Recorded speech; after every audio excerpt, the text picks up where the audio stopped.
Good morning, good morning, good morning, good morning, everybody. Kung hindi pa po kayo nakatanggap ng good morning text today, eto na po, this is your good morning. Good morning to you. You're welcome po. The morning is indeed good and beautiful and amazing. There's so much to be thankful for because we are all gathered here virtually to have an engaging discussion on sustainable lifestyle. Welcome, everybody, to Bounce Back Greener, an online forum on eco-friendly packaging solutions. My name is Val Emil Vestil, and I am honored to have been invited by EMB to host and moderate this very significant event. I am the Executive Director of the Association of Young Environmental Journalists, or AYEJ. Ang amin pong misyon bilang isang environmental nonprofit and startup media organization is to hashtag let the earth be heard through our different storytelling and capacity building strategies for the youth. And we will definitely let the earth be heard today as we all work together to bounce back greener. Now, this forum will tackle eco friendly alternatives to the unnecessary plastic used in packaging, from deliveries and product purchases. This forum is one of the activities of DENR EMB, led by the Environmental Education and Information Division, in celebration of World Environment Month, with the theme Sama-samang Pagkilos, Sama-samang Paghilom, Ikaw, Ako, Tayo ang Kalikasan. Here we aspire to empower ourselves, reimagine a better world, and revive the strength of our rivers, oceans, and coasts, and rethink our plastic consumption habits. Napaka-exciting po ng ating lineup ng program this morning, but what better way to start this program than with a solemn prayer and the singing of the Philippine National Anthem.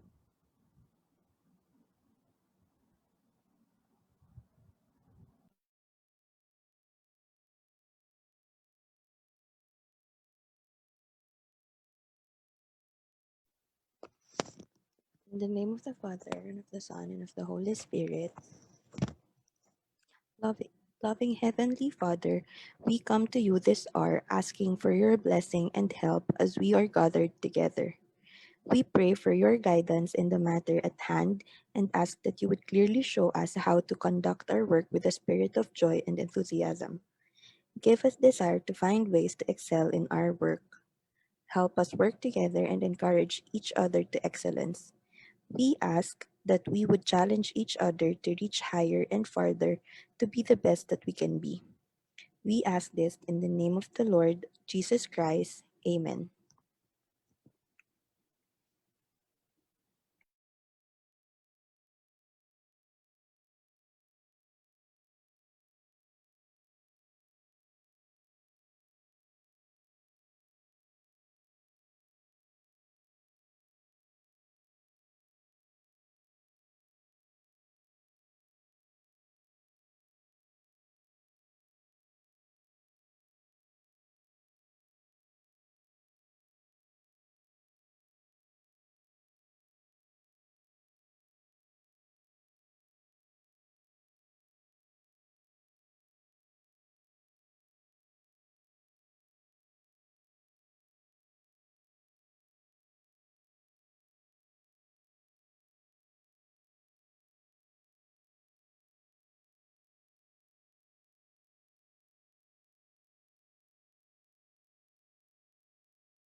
kababayan, ang pambansang awit ng Pilipinas.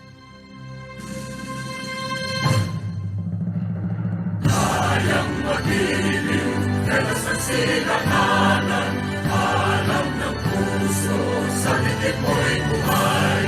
Lupang hinirang, kuya ka ng magiting, sa manlulupin, di ka pasisingil, sa nagagang tulog sa simoy at sa langit mong pagaw, ay hinatang tulang awit sa pagkayang minamahal.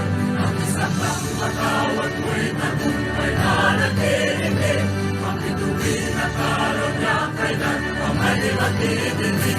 Lumalang araw ng walang pagsinta, buhay langit sa piling mo. Ang ligaya ng barkay magamin, ang mamatay ng dahil sa'yo.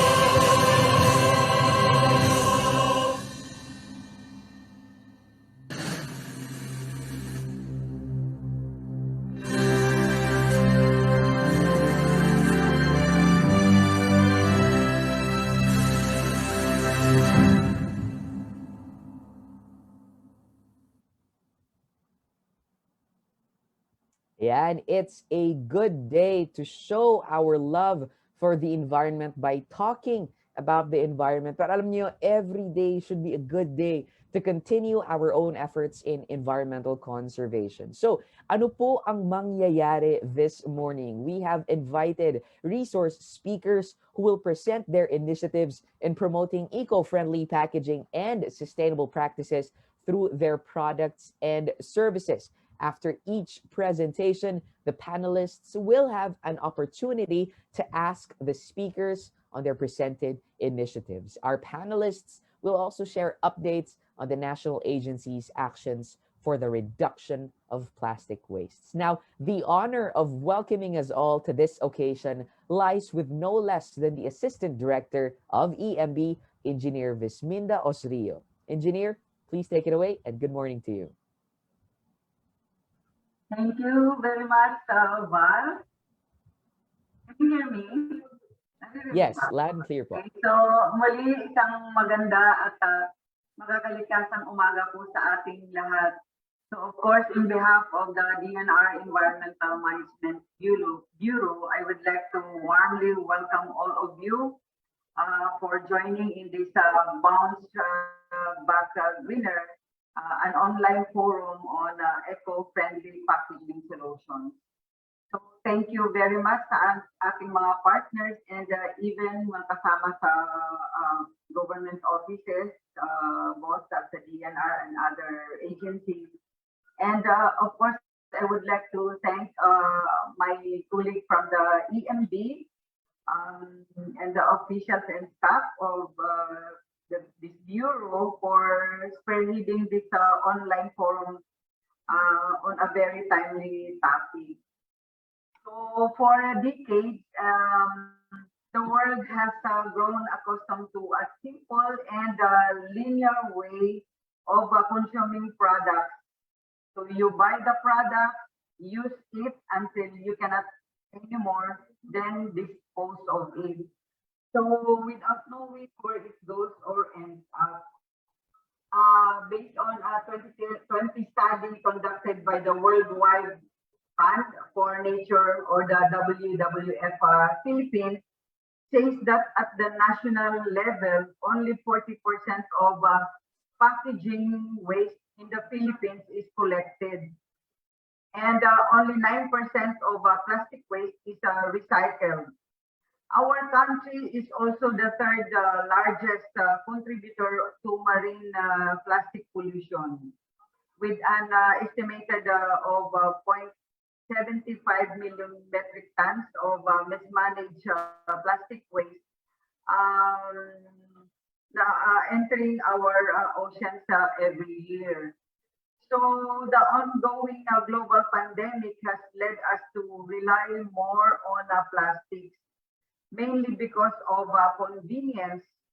A good example is online shopping.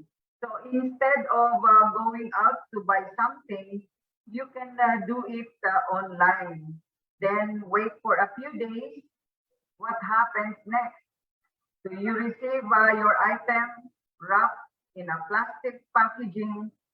When you open it, your item is wrapped again in more plastic or very thick bubble wrap. So another example we can consider is the use of food delivery services, which is an alternative to eating out or preparing food at home. So when you receive your order, you what does it usually come with? Of course, plastic utensils and plastic soft drinks, straws, or sometimes plastic coffee stirrers. And in addition to the very bulky packaging that comes with your food. That is why the DENR, through the National Solid Waste Management Commission, has passed resolution number 1428, a series of 2021, last February 2 of this year. So this resolution states that plastic soft drinks, straws, and plastic coffee stirrers are officially included in the list of non-environmentally acceptable products or NEAP. This NEAP refers to the product or packaging that are unsafe in production, use, post-consumer use, or those that produce or release harmful products or substances which can harm the environment. So this is in line with our mandate of implementing Republic Act 9003 or the Ecological Solid Waste Management Act of 2000. So eventually, during this forum, we will also be hearing from our colleagues at the DNR and also in EMB as they further tackle the government's initiatives on addressing and reducing plastic waste. And at the same time, we will also be hearing from our resource speakers as they are going to share their initiatives on promoting eco-friendly packaging and other sustainable practices that are beneficial to the environment. So with that, I hope you will actively participate in this forum and thank you and congratulations to the EMB for this very timely forum, organizing this forum. And together we can see the solution and we can bounce back greener. Sapagkat of course tayo, ikaw, ako, tayo ang kaligtasan. So again, with that, thank you very much for joining me this forum at magandang umaga muli sa inyong lahat. Back Thank to you. Pal. Thank you very much, Engineer Visminda, for reminding us no kung bakit tayo nandito ngayong umaga and really giving us the hard facts. Yung mga nakakalungkot at nakaka-disappoint na mga realidad natin when it comes to the numbers. Naku, napaka-guilty po ako sa paggamit ng unsustainable food and supply delivery services, especially in this time of the global health crisis na nandito po tayo lahat sa ating mga kanya-kanyang bahay. Kaya maraming salamat po for putting us into perspective and really showing us why we're doing what we're doing today. Now, before anything else, no, we would love to do a group photo with all our participants who are in the Zoom room. Para sa mga nanonood sa atin sa ating Facebook live stream, smile lang kayo dyan. We see, nakikita namin yung smile nyo. Pero for those in the Zoom room, if you can open your cameras, if you are free and able to, ayan, napaka ganda at pogi ng ating Earth Warriors dito sa Pilipinas. Okay, please turn on your cameras. I'll give you 5 seconds to ready your faces, no? Just so that I know you want the best photo. And then our team from ENB will take the group photo. Okay, we have 2 panels here. So we request that you turn on your cameras and keep smiling. Pakita nyo. Yung feeling na nandyan si crush sa harap. Ganon. Okay. Everybody, I think everybody is ready. Can you give your smile, please? Okay. Okay, we have a few more. All right. Okay. 3 more seconds. Ayun naman pala. 3, 2, 1. Smile.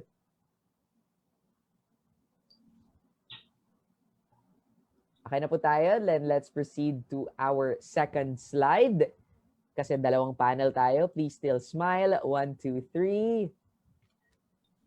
Ayan na po. Okay, thank you very much for your participation. It's really relieving to see na mga may kausap pala tayo through your videos. At this point, allow me to introduce our esteemed panel of reactors who will share their expert opinion and insights from the presentations of our panelists this morning. We start off and we are joined with the OIC of the Solid Waste Management Division of DENR EMB, Miss Maria Delia Cristina M. Valdez.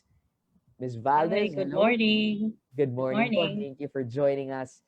Together with Ms. Valdez, we have the Climate Change Information and Technical Support Division of DENR, the chief, actually, of that division, Mr. Albert Magalang. Sir Albert po, good morning po. Yes, good morning to all. Val, thank you.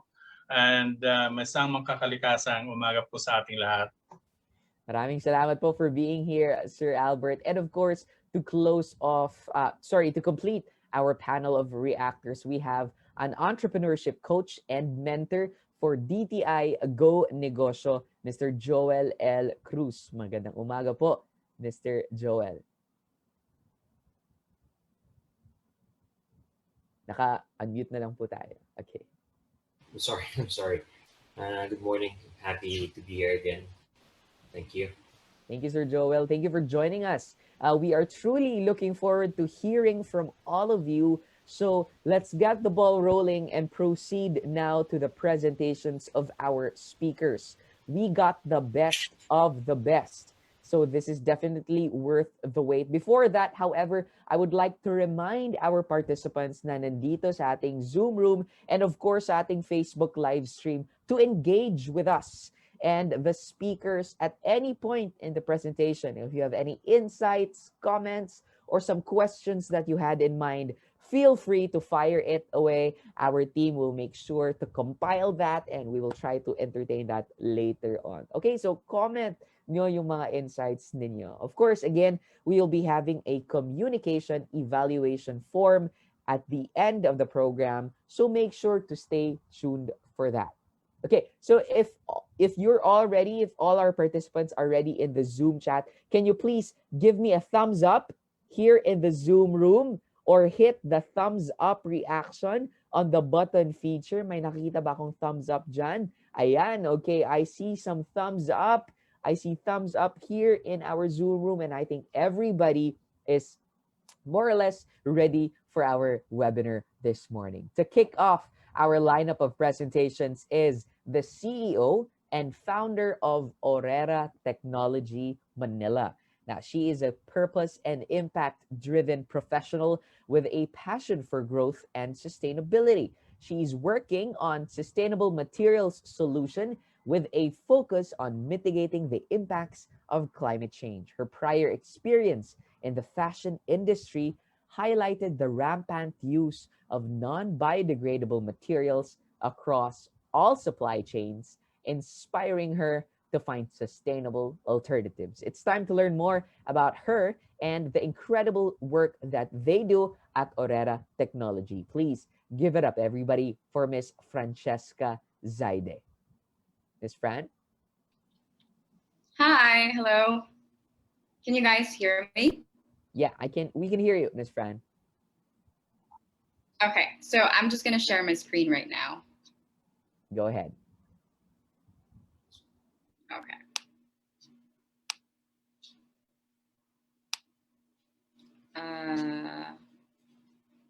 Okay. All right. Can anyone see it? Can everybody see it? Yes, your presentation is on screen right now. However, it's cut. I'm not sure. Nakat yung It is cut. presentation po. Yeah. Okay, hold on. Give me a Or second. maybe that's just me. Can I get a confirm? Okay, there you go. I think Is that's that better? yeah, that's a better view. Your Okay. video, by the All way, right. is turned off. I'm not sure if that's All on right. purpose, but So I'd like to tell you that. I am Francesca Zaida. Sorry, what?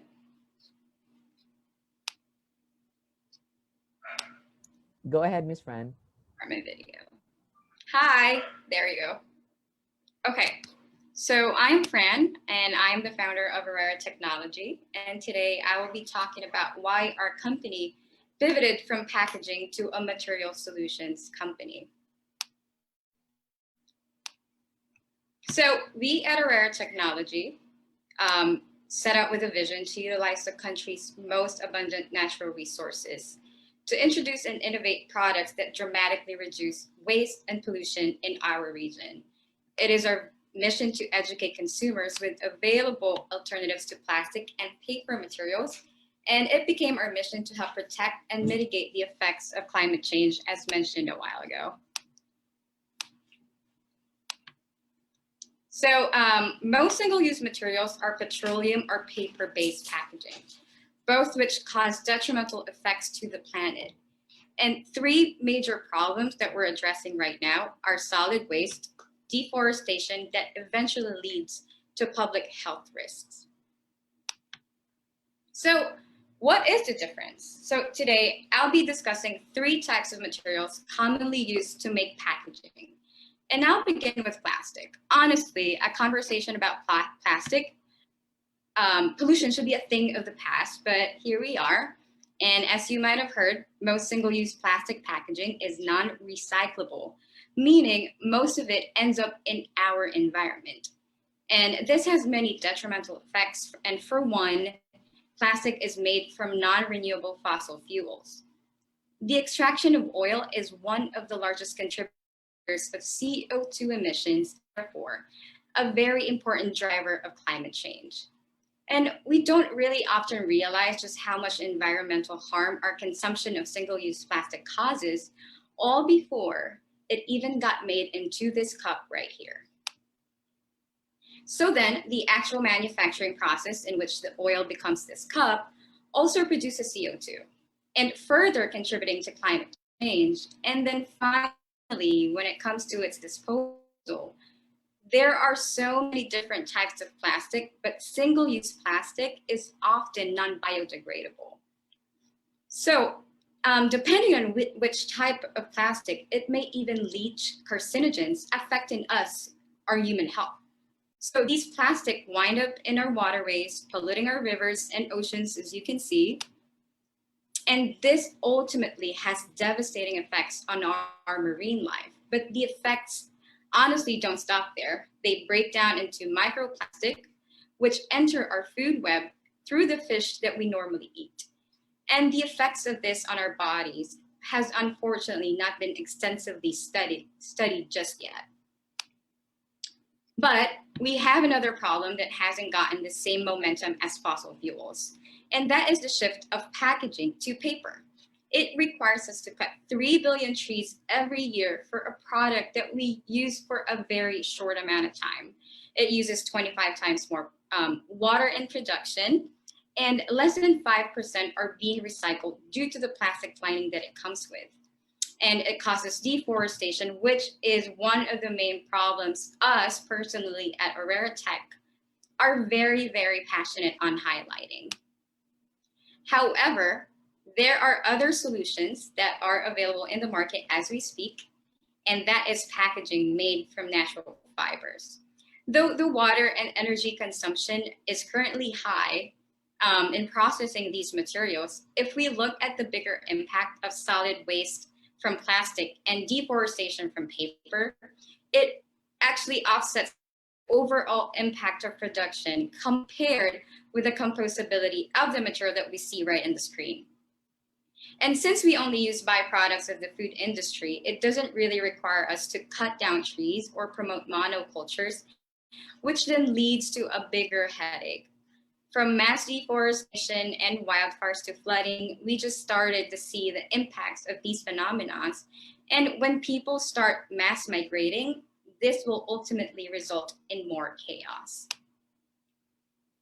So we at Orera Technology believe that if we shift our focus to natural fiber as alternatives, for food packaging, at least, our solid waste will drastically be reduced. We have sugarcane, corn, wheat, abaca, and areca palm leaf, to name a few. So after extensive research and development, and also working with these different materials, we have concluded that abaca and areca palm tree are the two most sustainable materials available in our country. Not only is abaca the most abundant in the Philippines, but it also helps us achieve our main goal of promoting a circular economy that promotes and protects the source of the product to the end of its life. And then we have the problem of unrealistic solutions. And so are we all a victim of greenwashing? So the word biodegradable has been tossed around since the beginning of green initiatives. Yes, this bag that you can see right here, the SM bag, may be biodegradable, but biodegradability does not give us the timeline. So this bag may in fact biodegrade in 100 to 400 years. Hence, these companies can label it as such. Especially OXO bio bags are made of 70% plastic, which is technically just plastic. And as I've mentioned before, they break down into microplastics. And then we have PLA, or polylactic acid, which is this bag right here. It's usually derived from corn or sugarcane, but it requires high heat to be properly composted. So far, our country is not equipped with such technology. So just like everything else that is single use, it ends up in our landfills. And in other countries, actually, it sometimes ends up in their recycling facilities that contaminates the recyclables. And so it needs to be thrown out in landfills. And so with these problems at hand, the only way we can intercept is if we have a better waste management and stringent laws implemented by our government. There are starch-based plastics that dissolve in water that can be used for dry and light goods. However, we need more innovation for this material to be fully functional to be a replacement for single-use bags. Honestly, a personal recommendation from us is exploring PHA. It's another type of bioplastic that I don't think we have here yet in the country, but it has been used in, I think, places like Hong Kong and the US. Some companies, some existing companies get it from waste, from food waste or methane, and that has more sustainable production and end of life cycle.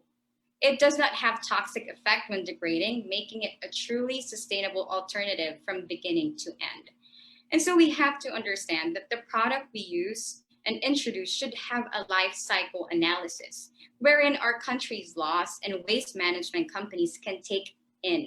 If we solve one thing and not secure the other end, is it even considered a solution? Or rather, another waste added to the mix? So right now, as you can see, the world has accumulated about 242 million tons of solid waste plastic in just 2016, and having the Asia and the Pacific to lead that at 57 million. And in 2020 alone, last year, the Philippines was able to actually produce 16.6 million tons that can fill up to 99 Philippine arenas in just 1 year. And granted, like, granted that the people ordered more because of the pandemic, but with the rise of e-commerce and without showing any signs of slowing down, we're looking at possibly tripling this number in just 10 years. And if we don't solve it now, so the question is, can we really reach net zero by 2050? For me, climate change is a collective problem that can be solved with collaboration, but it starts with education. We need to be educated on materials that we are using today and can be used in the future. Investing in waste management and promoting laws from the government can all be part of that solution. Honestly, not one person can solve the problems we face today. So we need a plan on how we can move forward for future generations, and we need it now more than ever. And if we live in a perfect world where branding is not as important as climate change, we suggest for truly sustainable materials that are available for immediate use. Areca palm trees and abaca can be the solution we all need to explore. Both materials can be turned into food packaging, like the photo shown on the screen, and it both does not require as much water, land mass, or energy. And honestly, abaca, our most prized possession in the Philippines, takes the spotlight as the most abundant sustainable material we can get our hands on in our own backyard. And we are the largest producer of abaca in the world, so we must maximize the most abundant resource in the country. Not only does it provide solutions to the growing waste pollution, but it can also be turned into an array of products that can be used for food packaging, medical face masks, agricultural filter, ocean filter, and industrial use. It requires to be planted in areas together with other trees, as it thrives in a collaborative environment, to simply put it, and that's how we should all be, collaborative. So even if we double the production for the materials it can be used for, we can plant it in a way where we can eradicate the need for monoculture plantation. And that is very important because monoculture causes bigger environmental impacts that mostly affects terrestrial living things and us, honestly. And so with that being said, we also have to talk about the Philippines being considered a sachet economy.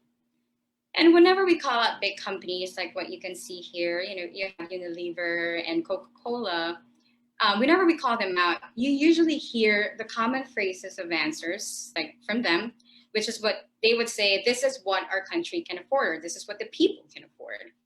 And it's actually true, in my opinion. It is quite impossible to ask some people to be mindful of their waste when they don't even know if they will be able to provide food for their family for that day.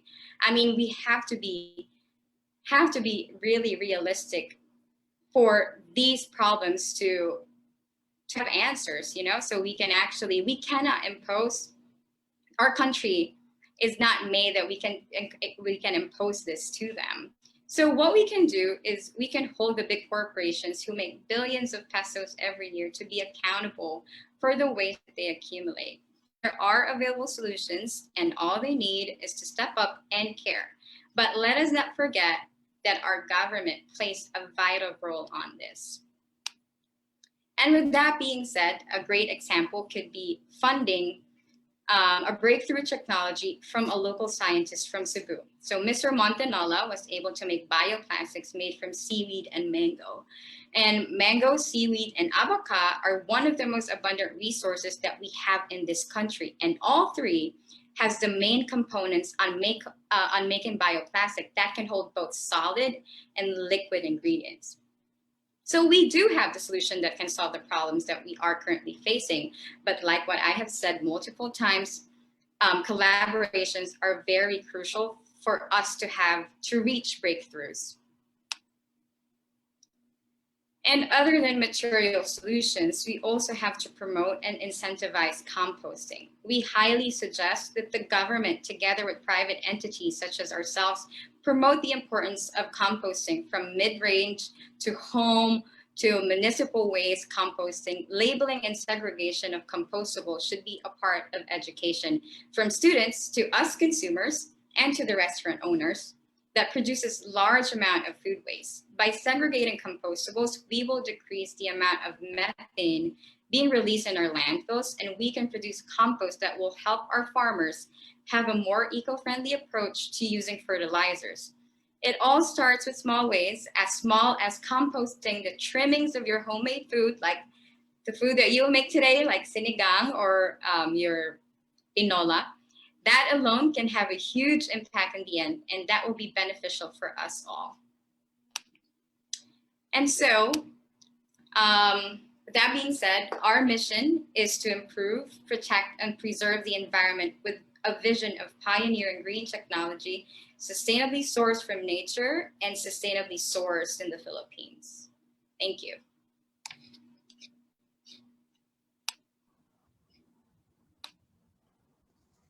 Thank you very much for that, Miss Fran. So many new insights and hard pills to swallow, actually. But if there's anything I took away from that, is that there are alternatives, there are solutions, such as with organizations like yours. No, let's talk more about it. Let's welcome back to the virtual stage our panel reactors for their expert opinions, insights, and inquiries on Miss Fran's presentations. Ms. Valdez, Mr. Magalang, Mr. Cruz, please take it away. Any of our reactors can start the conversation. Kung meron kayong mga gustong itanong kay Ms. Fran or gustong sabihin, Yeah, I'm idagdag. open to answering or if you have any questions. Hi, Ms. Fran. Hi. This is Del Valdez from the Solid Waste Management Division of the Environmental Management Bureau. First of all, I'd like to congratulate you. That was a very good presentation. Thank you so much. Yeah, and thank you also for helping us inform the people that when you use alternative packaging, there is also a need to consider the effects that it may have in producing such alternatives and as well as disposing it. Thank you also for stressing that there's a need for a study similar to a life cycle assessment to come up with a sustainable alternative for disposable products. Also, you have stressed participation of the private sector in terms of product stewardship, in terms of them using sustainable packaging for their products. And yes, the current situation we are now, it has taken us leisure to personally shop within the comforts of our homes and use alternative delivery systems. And this really has an effect on the amount of packaging that we have. You may be aware that the government has now started listing products that are non-environmentally acceptable. And part of the requirement is that the alternatives should not be more than 10% greater cost than the disposable product. My question is on the part of the cost, is it cheaper to use this packaging instead of those that are currently being used in the market? And if there are studies that you have already conducted as to comparison of the cost, and what was the result of that cost? And last question is on, is it food grade or can it be used for packaging foods? So that's all for me right now. Okay, hi. Thank you for your questions. So in terms of cost, honestly, right now, we all know that all of these alternatives would be greater than the typical plastic that we use as of the moment. But just like, if you think about 20 years ago, they said that solar panels would also be impossible to be, what do you call that, affordable for normal people. But since now there is a greater demand, meaning a greater demand would have a greater lessen on it will lessen the cost. So if we just like follow that, that timeline from, I hope it will not take 20 years, just like the solar panels, but we do have the ability to lower these, especially if we make it in our country. And actually, I'm going to have my the head of my research and development here to join, Stephanie. Hi. And so they were questioning if for the cost of the materials. So I'm just explaining that it will lessen the cost eventually. And what was the other question? I'm so sorry. If there were studies that you made on the comparison of the cost of the existing packaging and your solution, and the last was on if it can be used for food packaging. Yeah. So like I mentioned, it will definitely lessen the price, but we don't see it happening like this year. Yeah. Because again, we have to have a greater demand for these products. As soon as we have a greater demand, then all of the investment can occur. So we have done comparisons in terms of a certain number of, I guess, wholesale. And when it comes to that, then we can start competing in terms of pricing with other paper packaging, in terms of comparison with plastic packaging. Since there's so much demand in terms of single-use plastic, it's very difficult to ascertain if we would be able to actually compete in price just because of the global demand. And so if we could follow kind of the strategy that some of the the eco-friendly alternatives to energy, in which they've been following the same kind of trend, and where they're trying to increase the global demand, whether that's worldwide, or we also look at that in terms of on a national level, then we could also be able to achieve the same trend line. But as now, what we could compare ourselves to would really be paper packaging, not plastic packaging. And yes, it could definitely be food grade. Yes. Yeah. Okay. Thank you. In short, you're just saying it's just we follow the law of supply and demand. We create the demand. Yes. For Exactly. to have the supply, and then the cost will be dependent on the demand and supply. Yes. Thank you. Thank you very much. Thank you. Thank you very much for that, Ms. Delia. Sir Albert, yes, you would want to react to the presentation. As well, thank you so much. Francesca, thank you so much for the very impressive presentation and another innovative, innovation on how to really address this pressing problem on non-biodegradable materials which are being introduced into the environment. And I appreciate that you have mentioned about the long-term goal of achieving net zero by 2050, which is also very aligned with the long-term goal of the Paris Agreement. I mean, to have a net zero emission by 2050. That's we have basis for that. In fact, the Intergovernmental Panel on Climate Change has given us the guidance on how to achieve the goal of the Paris Agreement, that should be to maintain the global average temperature at 2 degrees centigrade, and to exert more effort to have that much lower to 1.5. And I really would like to emphasize, actually I will not be asking questions because my colleague here, Del, has already asked you about questions. I mean, the questions which I would have also thought of, asking you. But some just to share my insights on how to really tackle. I mean, how to operationalize circular economy in general, which I think this will always be really dependent on the energy source. Actually, if you have to talk about emissions, it's actually it is also underpinned by the transition, the transition from the traditional energy source to renewable energy source. And of course, if you have to look closely at the model, it would always build on 3 pillars: economic, natural, and social capital. So those capitals should be present.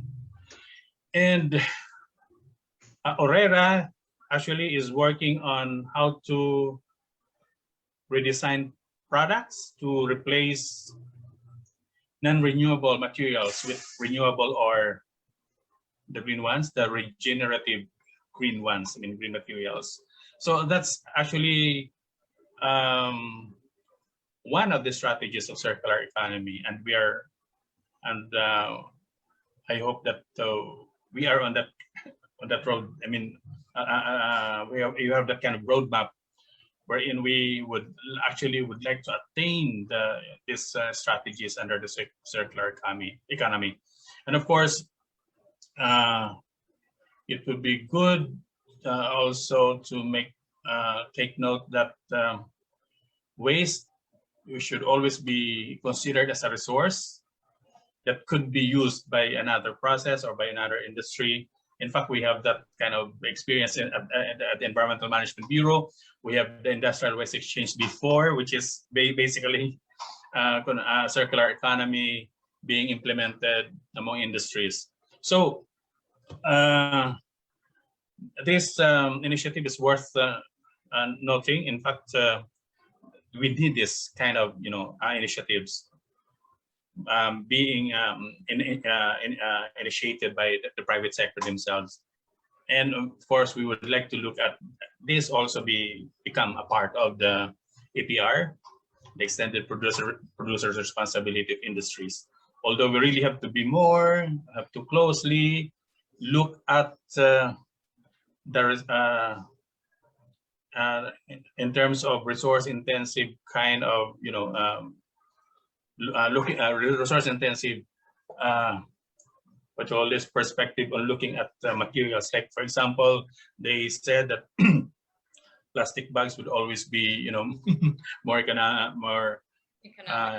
economically viable than using other alternative materials like paper or like fibers. But of course, as you've said, as the market grows, as the demand increases, then we'll not have any problem anymore on comparing this biodegradable materials with those fossil-based materials. So that's all, Francesca. Thank you so much for this presentation. Thank you so much. Thank you, Sir Magalang. And we hear now from Sir Joel Cruz. Sir Joel, you may turn on your mic and video. Hi, good morning, Fran. I was very impressed by your presentation. More of a question, but I think I'd like to comment about greenwashing because I'm coming from the marketing. Many companies are actually using greenwashing. Actually, it's more of a strategy rather than really a thing that they do. So it has become a strategy to most companies to actually implement greenwashing. So my question is, if you are really to do this, and then as far as I can see, your vision is very clear, what would be your challenges if you are to do this in the next 5 or 10 years? We have two challenges, right? Yeah. All right. Education is definitely one of the number one, and then government involvement. I think that we cannot. I think we've discussed this a lot. It's very difficult to get companies to really follow through with corporate responsibility unless there's some sort of government intervention Or an incentive. Yeah. So if there's a lack of government incentives to really, push for the companies. Yeah, it's very difficult to get them to actually think about that other than, margins and other business related things. So that's definitely one of the greatest challenges that we face. And yeah, the education that's why I said a while ago education, because right now, in fact, you actually go to your grocery stores, you'll see a lot of oxo biodegradable plastic bags. And for normal people who really haven't gone into the research of what it is, as soon as they see biodegradable, because they're very familiar with the term, and for them, for a lot of people, us including, before we delved into the research of what biodegradable means, it was enough for me. It was enough for us to actually get that bag because it says biodegradable. So until I learned about how it's actually not true, then that's when everything changed for us. So the same thing as why we are stressing that we need education for the people. I think from all aspects, it could be a part of the school, it could be a part of Social media strategies, and from companies itself. Yeah. Like, they also have to call out what is greenwashing and what is just marketing. Yeah. That's very good. That's very good. Another question is how do you plan to market your product, your company? Since I would say this is the company that we would actually want right now, especially now that our earth is being polluted by so many plastics, and even my kid usually buys this straw an eco-friendly straw. So how can you actually promote your product, your business in such a way that people will actually be, educated by by this eco-friendly thing that you have? The easiest way for everybody right now is we all know Facebook is the Filipinos go to in social media, education.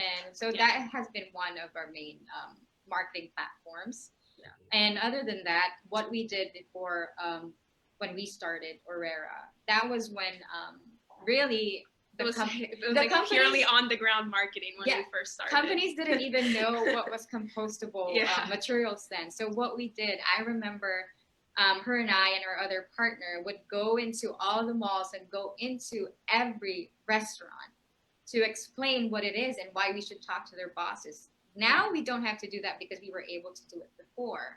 Yeah. And we did the hard work. We did a lot of already. conferences as well. Like we joined WOFAX and we And did a lot. everything. It was a lot of on the ground marketing, a lot of direct emailing, and it was kind of trying to build from the bottom up, especially because at the time we had more of a wholesale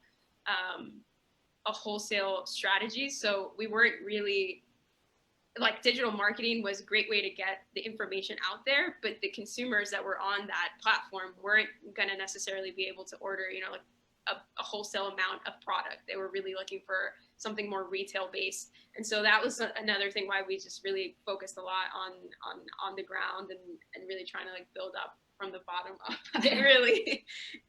And right now, thankfully, everyone's online, and it would be Yeah. not just for us. I feel like everyone who's doing these initiatives, we all have that kind of like a special tool nowadays, especially for Filipinos. Again, Facebook is the way to go. Yeah, and it's surprisingly easy to target individuals who are already focused on going in that direction of the eco-friendly solutions. It's a lot harder to convince the bigger players to really care. And that's why we really decided to kind of switch our strategy into more of like material solutions, because we realized that a lot of the drivers of climate change are not actually thinking about how to really change it. And so that's kind of why we pivoted.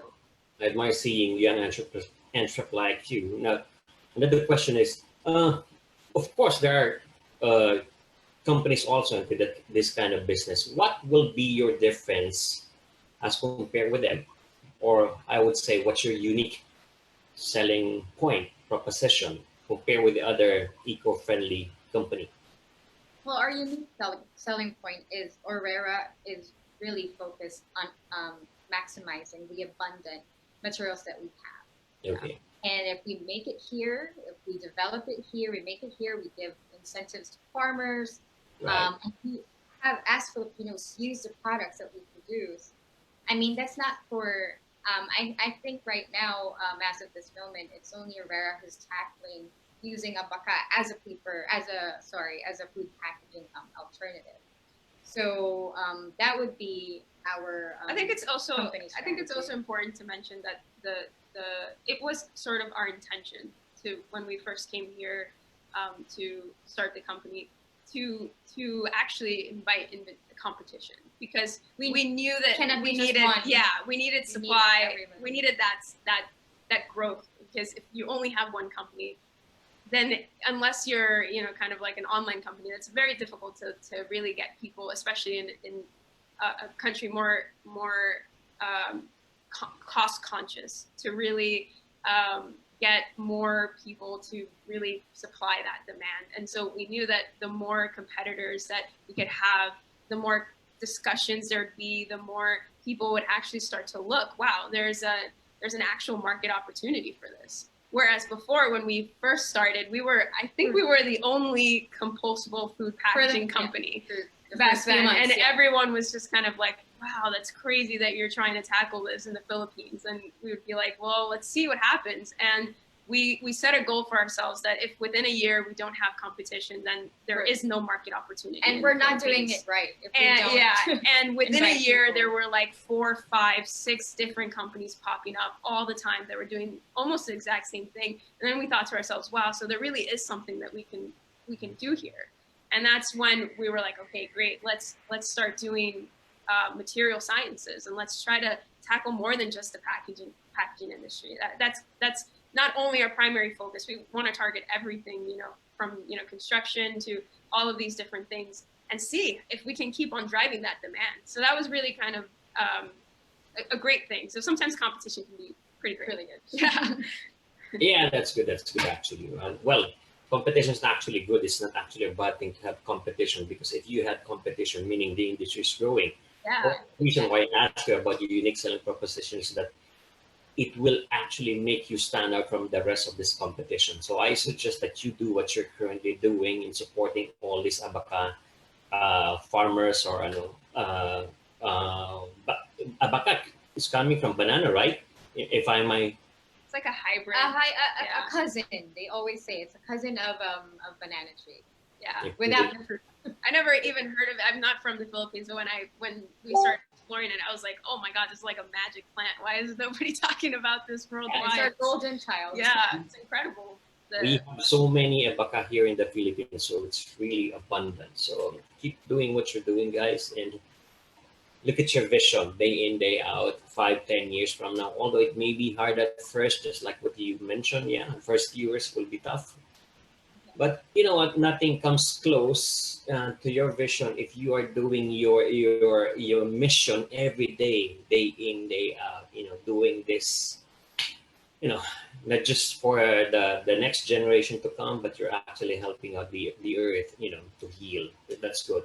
Pretty much impressed with your company, Fran, and your. Thank you so much. Thank you so much, and Thank you God so bless much. you too. Okay. Thank you. You too. Maraming salamat, Sir Joel. That was such a very information and insight-intensive discussion. Really learned a lot. Took a lot of notes, actually. But for this time, this opportunity, we will be asking questions from our audience.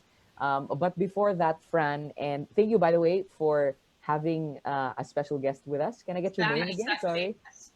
Steph. Hey, Steph. Thank you for joining us and really adding more value to the conversation. Fran and Steph, this is a great opportunity to ask any questions that you have for our panel reactors, if you had any. So if you have any questions, especially for the for the government, since you had mentioned that businesses need to work with governments to, promote incentives. Do you have any questions in mind for our reactors? I think really for me is if we're ever gonna have composting facilities, doesn't have to be the industrial composting, but just like the open. If there are any plans for composting for LGUs or. Yeah, I feel like at least one in NCR would be really helpful. I think that's what really is just my concern. Right. Do our reactors have anything to respond to that, Miss Delia, Mr. Albert? That was actually more of a recommendation, actually, also, and a question on whether it's coming up in the plans of EMB or DNR. Or in any of the meetings, has it ever come up? Yeah, thank you for that question, Fran, and also thank you to Steph for joining. Well, your question. There are several local government units who are now practicing composting. And for one, EMB has provided assistance to these local government units in Metro Manila, for one, and in local government units, municipalities and cities in the Manila Bay region. So you can choose from the Metro Manila, Region A and Region 4A. We have provided them equipment to process biodegradable waste for composting. So you can reach out for, I think, about 170 or 180 local government units within the Manila Bay area where you can partner with for your initiatives. Thank you. That's great to know. Yeah, you can access actually our website, and those LGUs can be found with their the list of the LGUs can be found in our website with their focal person. Great. Thank you so much, Ms. Delia. Okay. Sir Albert, you wanted to add. Francisca and Steph, if I also could add something to that. In fact, we have really considered these initiatives by the local government units, the 180 LGUs plus, and we have included this composting activities to our nationally determined contribution under the Paris Agreement, because we have taken note that these composting initiatives could really add to the attainment of the Philippine nationally determined contribution of, avoiding or reducing emissions from the solid waste management sector, in addition to the 75% goal or target that we have for the Philippines. So we yes, we can say that most of these composting facilities are good stories. I mean, success stories. That's why the Philippine government has decided to include this as one of our commitments under the Paris Agreement. We already have the numbers. We have already, estimated the contribution from composting projects. So if you decide, Francisca and Steph, that you would like to also engaged in this kind of activity, then 100%, you'll be one of those sectors who are contributing to the attainment of our target under the Paris Agreement. That would be great. Thank you. Thank you so much. Thank you, Sir Albert. That's great. That's great. It's time's up for this segment, but allow me to indulge in two questions. Very interesting questions that we would like to know more stemming from your discussion, Steph and Fran. What does it mean? You said kanina, we need to hold businesses accountable. What does it mean when we say, let us hold big businesses accountable? How do we do that? What does accountability look like? Usually in the form of some sort of financial, I guess a financial, not punishment is a strong word, but something along the lines like that. Fines are very important. I think, for example, in terms of waste management, since a lot of the conversation is around that, there should be some sort of responsibility that restaurants and other corporations have to deal with their waste in the proper way, segregating in the proper way, making sure that they're not just greenwashing, and if they are greenwashing and using things that aren't an actual viable alternative, then that thing that they're doing is also being considered in terms of waste management. So for example, if you're a big business and you are using, for example, plastic bags as in their shopping centers, and that that is not actually biodegradable, then there should be some sort of fee if those institutions or businesses are discarding of those plastic bags as if they were biodegradable. And so that has really terrible consequences in terms of waste management. If that's ending up in a composting facility, that's going to actually ruin the yield of the compost. If it ends up contaminating other plastic, then now all of that plastic that was that was meant to be recycled is now no longer recyclable. So these things have really big consequences. Yes, and so exactly. the big businesses should have to deal with pretty big fines or consequences if they do things like that. Thanks for that, Steph. Fran, did you want to add anything? And for me, I don't know if any of us here have heard, but in other countries, I believe, and as long as you call them out, or each time people call out big companies, they tend to go on a greener path. So, for example, Adidas or all of these big companies have pledged that by 2030 or by 2025, they will have less, 50% less on what plastic packaging that they're using right now. So I think for me, holding them accountable is also having the ability to call them out. Just simply call them out and having to have a reaction from them that they would actually have, they would start a conversation amongst the company that actually we do need to change. And it should be okay to be called out the things that you're not doing right. And for me, I think for us here, it's quite hard to do that. I just don't know why, but I think we should start calling out people and calling out big companies, actually. Thank you. Fines and calling out. That's what Yes. accountability looks like. Thanks for that, Fran.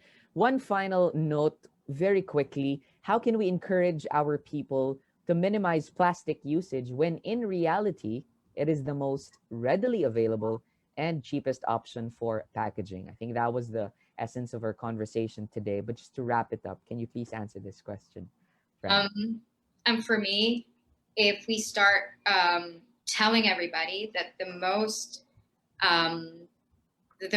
thing that we would be the most affected at the end of the day, the earth will be fine, the animals will be fine, they will evolve, but our lives will end if we don't stop. So if we focus that the people will be the ones most affected, then I think we'll have change the focus. I guess in a way, change the marketing of climate change from being an environmental problem to being a human health problem. And if we can get people to think or to actually understand that climate change has real effects on human health, then I think people will naturally care a bit more. Yeah, that's a revolutionary insight. Thank you so much for that, Fran and Steph. Yeah, we're not doing this just for the turtles and the trees and the flowers, no? We're doing this for ourselves. At the end of the day, who is at stake? We are at stake. 60% of the Filipino population lives in the coasts. They are first at stake. So thank you very much for this fruitful discussion, Fran, Steph, Ms. Valdez, Mr. Magalang, Mr. Cruz. Before we head off to our next speaker, we would just like to express our profound gratitude by virtually handing you over this e-certificate. I think we also would need to provide a certificate for Ms. Steph as for the insights. Allow me to read the citation. The Department of Environment and Natural Resources, through the Environmental Management Bureau, hereby award the Certificate of Appreciation to Francesca Zaide as guest speaker for Bounce Back Greener online forum on eco-friendly packaging solutions, given this 22nd day of June 2021 in Quezon City. Signed, Engineer Visminda Osorio, Assistant Director, DENR, EMB. Francesca, Stephanie, this is for you. Thank you very much. Thank you so much. Thank you. All right, for our next, grabe talaga, ang dami kong nasulat dito, and I hope all of you there on our Facebook live stream at home and our Zoom participants, we discussed about the demand, creating the demand and supply. We talked about economic, natural, and social capital. And most importantly, we also talked about greenwashing as a marketing strategy, all from that first speaker, all from that first conversation that we had with our first speaker. Let's now proceed to our second speaker.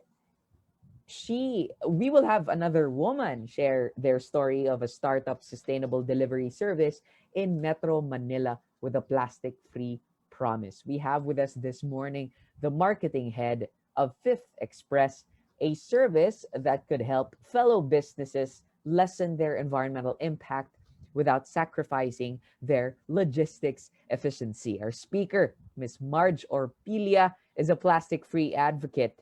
Marge's sustainability advocacy began in her previous work, where she was a brand manager for an organic milk line and learned how corporate systems and sustainability practices have a big influence when it comes to reducing environmental impact.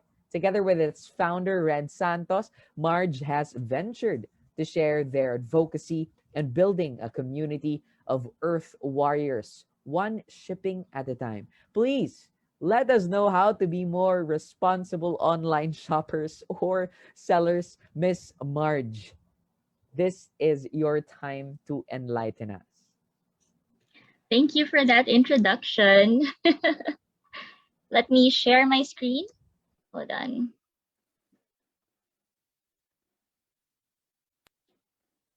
All right, let me know if you can see it already. Yes, everything's loud and clear, and we can see the screen. Perfect. So thank you for that introduction. As mentioned, we are Fifth Express.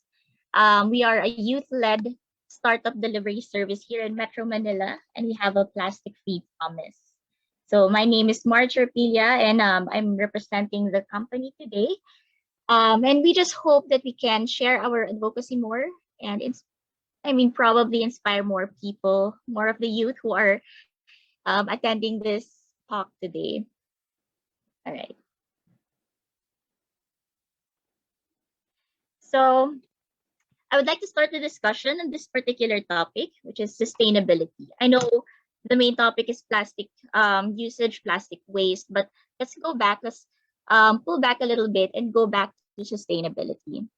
Now, I'm sure everyone here has heard that word thrown around from different sources, whether it's from our Earth activist friends, maybe from our science classes in school, down to advertisements from different brands.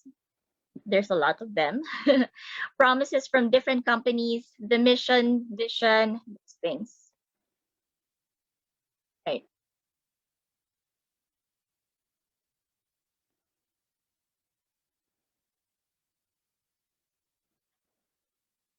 Hi, sorry for that. Can you still see my screen?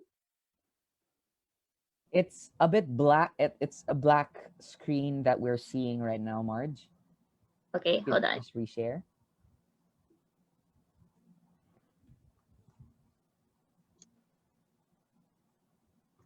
The buzzword really for this morning is sustainability, and we're so happy to see this word being broken down from different perspectives. Marge, your screen can be seen now. Perfect. You're right. Yeah, as I was mentioning, it's thrown out in different sources everywhere. You read it, you hear it on TV from different advertisements, you see it on the bottles of your packaging, even down to the shampoo, to medicines, etc. It's all there. And yes, it is a buzzword in the recent years, but what I want to show you here on the slide is that this is the graph of the interest over time, and this is consumer-led. This is the Google search worldwide trends on sustainability and other related keywords such as environmentally friendly and biodegradable. And what we can see here is that starting from 2015, there is a clear uptrend in terms of the interest on the actual searches on these keywords, and that we can safely say that this is going beyond more than just a fad or a gimmick that would fade away over time. This is something that's really important to people, and they're really looking for it, not only from on the educational standpoint, but also looking more into what the brands that they support have to say when it comes to sustainability.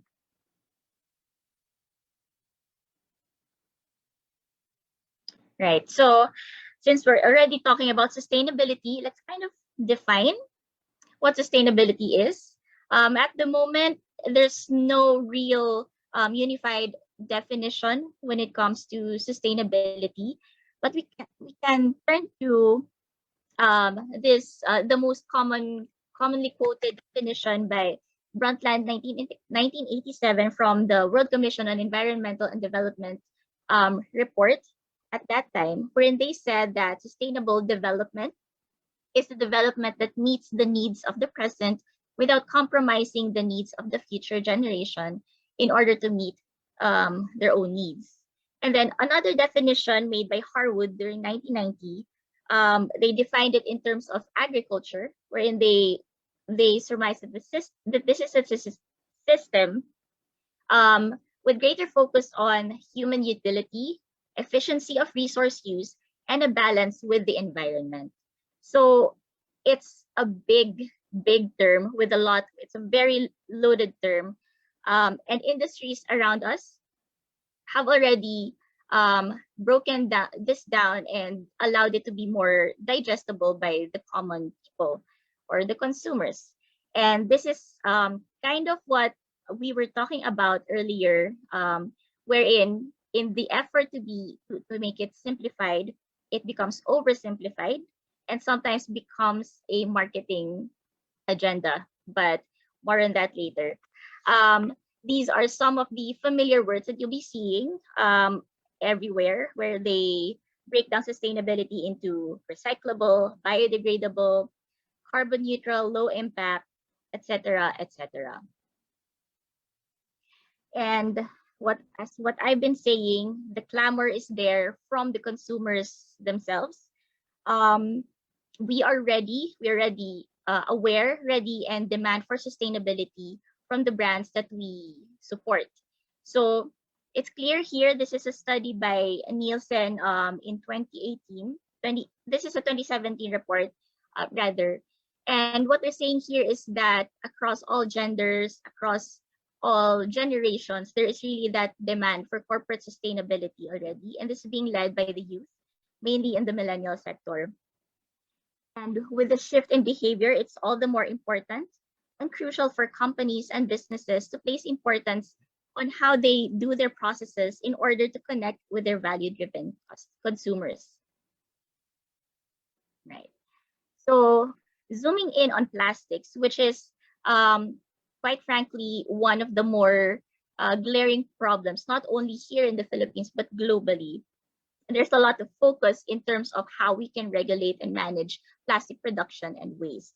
And on the regulatory end, there are several efforts already globally wherein they ban single plastic use, or in some instances, it's either a partial ban or they tax single-use plastic, which is a good effort. But here in the Philippines, there's still a lot of work to be done. As what Franz said a while ago, we are working on a sachet economy, and this picture here in the middle is just a normal scenery from our sari stores, and plastic packaging is the most glaring problem. And because it's the cheapest option around, you can't really blame the businesses from choosing this, but there's a lot of work to be done, like I said. And then, as much as there are efforts being done in the past years here in the Philippines in order to combat or at least to reduce single-use plastic waste, a lot of it has been offset with the surge of plastic waste starting last year because of the pandemic, and as particularly mentioned, online shopping, not only in the packaging mailers that are being used, but even the bubble wraps, the tapes, etc. And everybody knows it. Observationally, we can see it happening when our packages arrive. There's tons and tons of plastics, even to an extent, excessive na yung pagkaka-wrap of our packages. So this is really where we as a company come in. So just a short story. This was started by our founder because at the time she had another business that she was working on. It's a retail business, and day in, day out, she would receive packages and deliver packages to consumers. And plastic waste is just everywhere. And as a business owner, there is that guilt because you are parang ano lang siya, it's a chain of plastics that you are just turning over, and at the end of the day, the consumers are left with no choice but to be burdened with these plastics, not knowing what to do and how to manage it properly. So for us, our company mission is really to help businesses, help brands make environmentally conscious choices by providing sustainable and efficient business solutions. Where we want to focus on and where we want to add value on is on the logistics end, because we notice this is where a lot of sustainable practices can be improved, and it can benefit in terms of when we help these businesses build an ecosystem that can help benefit both them as businesses and also the consumer end. And then lastly, our approach it's very simple. We want to focus on high impact and low effort solutions for maximum adaptability. So the reason being that we know that when we ask people to change a particular habit, whether it's on a business front or us as consumers, there has to be high adaptability. It has to be simple enough for you to be able to hop in and continue in the long run. So that's what our mantra is at the office. So where we make a difference, first and foremost, we start with ditching the traditional plastic poly mailers. So we opt to use 100% compostable mailers, and we source it from different suppliers, both locally and internationally. So what we always ensure is that these are 100% compostable and certified compostable at home, so that our consumers, the end consumers rather, will be able to manage it. Or if not, we will take it in and help them manage this waste and not contribute to the landfills, etc. And then we also apply different sustainability practices from our end-to-end processes, one of which is the use of our e-way bills, where we discourage our clients to print anything because usually it's printed on adhesives that also contains plastics or additional paper waste on carbon paper, etc. So we encourage them to make use of our e-way bills through our website, and then we take care of tracking, sorting, etc. on our own. And then lastly, we focus our operations in Metro Manila, where we know most of the transactions are happening, and we apply a batching process wherein we ask our partners to schedule their pickups so that we can plan the trips accordingly and help manage the carbon emissions in the process. And then as a kind of a report, so far, we are 1 year into the business. And again, this is a business that was launched during the pandemic. So far, we have over 60,000 packages that we were able to shift already to sustainable delivery. And this is a personal win for us because when we did our internal calculations, this is already equivalent to an estimated 3,000 kilograms of plastics that we were able to avoid if these partners that we have opted to tap the traditional careers, etc. And then so far we are blessed that we have a growing community of partners, both on Instagram, on social media in general, where most of our communications happen. And we are blessed with kind words from them, kind reviews, and a lot of these partners are also advocates on their own in terms of environmental sustainability, and they are excited whenever we have activities such as the last one we had during Earth Day, wherein we donated 10% of the delivery fees to Haribon in order to support their environmental and environmental conservation efforts. So we do a lot of those things, and in fact, in the future, actually in the near future, these are already on the works. Our plans to keep the advocacy rippling. First is to continue creating awareness and educating Filipinos on plastic waste management, because this is first and foremost most important. Next is we will be collecting used plastics from our partners and our delivery recipients.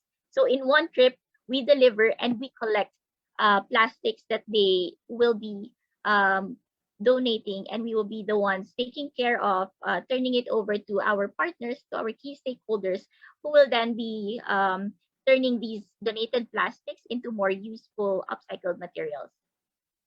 And then lastly, our Everest at the moment that we're working on is to be able to partner with key e-commerce businesses where we can help drastically reduce plastic waste.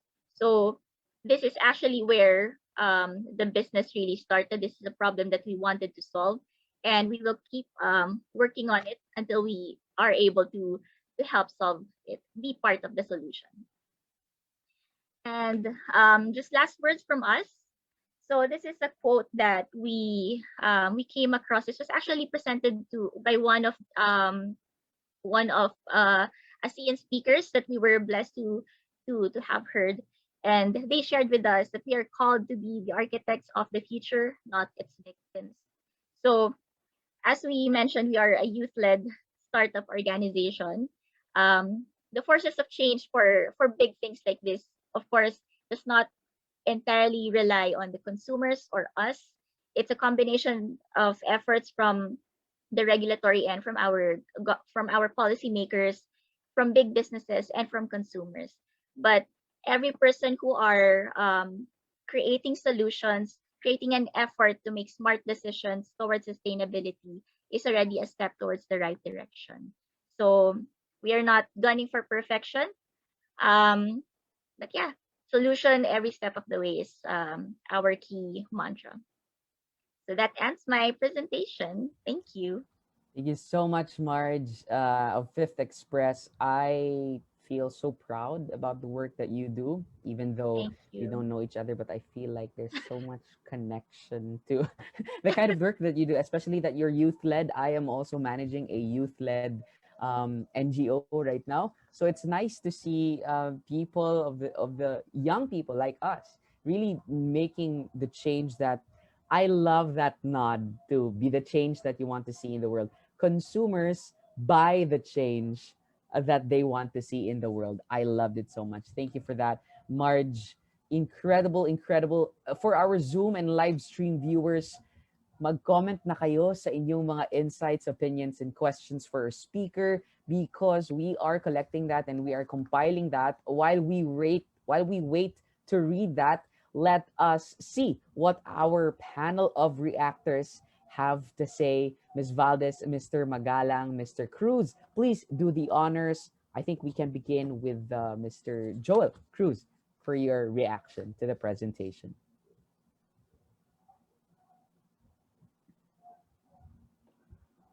Kung hindi pa ready si Sir Joel, any of our reactors can go ahead and take the mic, the proverbial mic. Hi. Yes, Miss Delia. Yes, go ahead. Yes. Hi, Marge.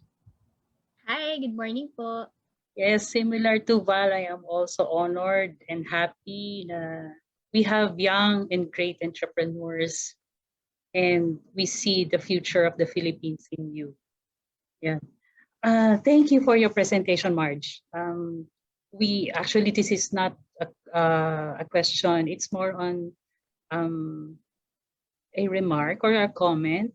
We want to thank you for engaging and focusing on creating awareness to the consumers. We would like to thank you. It's really not that easy to change people's habit. It is one of the great challenge in solid waste management. Changing people's habit on proper waste management, on practicing even the 3 R's only, it's really quite a challenge. And it's from the government side. We really do want partners like you who would help us educate the people on that. Thank you also for the information that you had avoided about 3,000 kilograms of plastics from 60,000 packages delivered. Thank you for that. Any statistics on this, we really do appreciate, and we really do want to have our database be more accurate. And we really do need information from you guys, so that we can also prepare our proper policies in place to seek technical assistance or provide technical assistance in wherever areas it is needed, and also to seek for resources where it is needed. And I really do want to encourage you to expand your partnerships with the other stakeholders, with those from the civil societies, the private sector. You can also reach out from the other areas of the Philippines. Thank you, Marge. Thank you, and congratulations. Thank you po. Thank you. Thank you, Ms. Delia. Sir Albert, it's now time to give your reaction and opinion to the discussion. Thank you very much, Marge. Thank you very much to the Peace Express for greening the delivery service. So it's a green delivery actually we're looking at. And of course, if we have to talk about sustainability, then it will always lead us to the discussion on the goals of the sustainable development, which I think for me, I really would like to discuss about, how to using the climate lens on how to be sustainable in time in amidst this the climate change impacts. So, but I will discuss about climate change here, but because I know that you are focusing your initiatives on green delivery or having a substitute material for your delivery services, like looking at other paper, for example. But I really would like to stress that in any endeavor or any undertaking or any business or initiative, we always look at the 5 P's of sustainable development. Ms. Delia Valles has mentioned about 3 R's, then I have 5 P's, 5 letter P. So of course we really have to, first is we have to deal with people. The purpose really is to end poverty. If you have to, we're talking about sustainability at its more succinct kind of definition, to end poverty and in all forms, and also to ensure dignity. And second one is prosperity, of course. All the initiatives, small initiatives like this, you really have to look at also some something that which we can gain out of this projects, small projects, but we have to look at also to ensure prosperous and fulfilling lives as well. Although alam ko naman, looking at your face, parang you seem to be fulfilled a bit with this initiative, which is good. Kasi we really have to start from small things. And then of course peace. Foster peaceful and inclusive societies. Partnership, very important. In fact, si Ms. Dela na nabanggit rin to. So para ma-implement yung ating mga yung ating sustainability or yung agenda pa natin. Agenda through the yung merong solid partnership with the other sectors. Kasi hindi lang pwede naman mag-isang youth sector eh. We really have to reach out then, especially dun sa ating mga kliyente. Of course, diba? Dapat nandun ang pag-build ng rapport with them. And lastly, the planet. The last of the P's, of the 5 P's. So protecting our planet, like for example, having a sustainable kind of waste management. So we're looking at using these alternative materials would also ensure proper waste management. So yun lang po ang pwede kong i-share. And of course, I really would also like to emphasize na in order, that something that will ensure sustainability is also to look at yung further study on how to compare yung paggamit ng resources, comparative use of resources, like the use of paper versus the use of plastic. Because we really have to prove then na we have the numbers, we have the evidence, which we could show na mas sustainable ang paggamit ng papel kaysa sa plastics. Kasi at this point in time, if you have to look at yung unang first reaction ng mga stakeholders is that mas madaling gamitin yung plastic. That in fact, if you have to look at emissions, carbon dioxide emissions in producing these materials, mas maliit pa rin ang carbon footprint ng plastics. Pero of course, we have to look at the long-term impact in terms of plastic pollution, and we have to show the numbers na kung saan ay, in fact, we started with, yung success stories on having 60,000 packages and then avoiding 3,000 kilos of plastics. We have to conduct always dapat may numbers to show na ito yung ito ang success stories namin with with evidence, parang evidence-based kind of success story. Okay, so thank you very much, Marge, for the presentation, and more power to the youth sector, to the young people. Thank you. Yes, naman. We appreciate adults who empower and enable the youth sector to do things like this. Let's proceed now to our last reactor, Sir Joel Cruz, for any Hi, Marge. insights and inputs. Hi, Marge. I was very impressed by your presentation at nakakatuwa na nakikita ko mga bata pa, mga entrep na. While you were talking, was actually actively listening. However, my camera's on, hindi siya naka, because I posted something. I said that it is a blessing that you have business, but it's heaven when you have a business that protects the environment. So kasi as a coach, I do coaching for many micro businesses, but some of these or most of these businesses are not into green. So okay lang yun. However, it is far better if your business is protecting the environment. So my question, Marge, bilang isang young entrepreneur such as you are, very passionate, what do you think is your 3 why or motivation or passion or I would say mindset to take you 10 years now to 10 years from now? Thank you for that question, sir.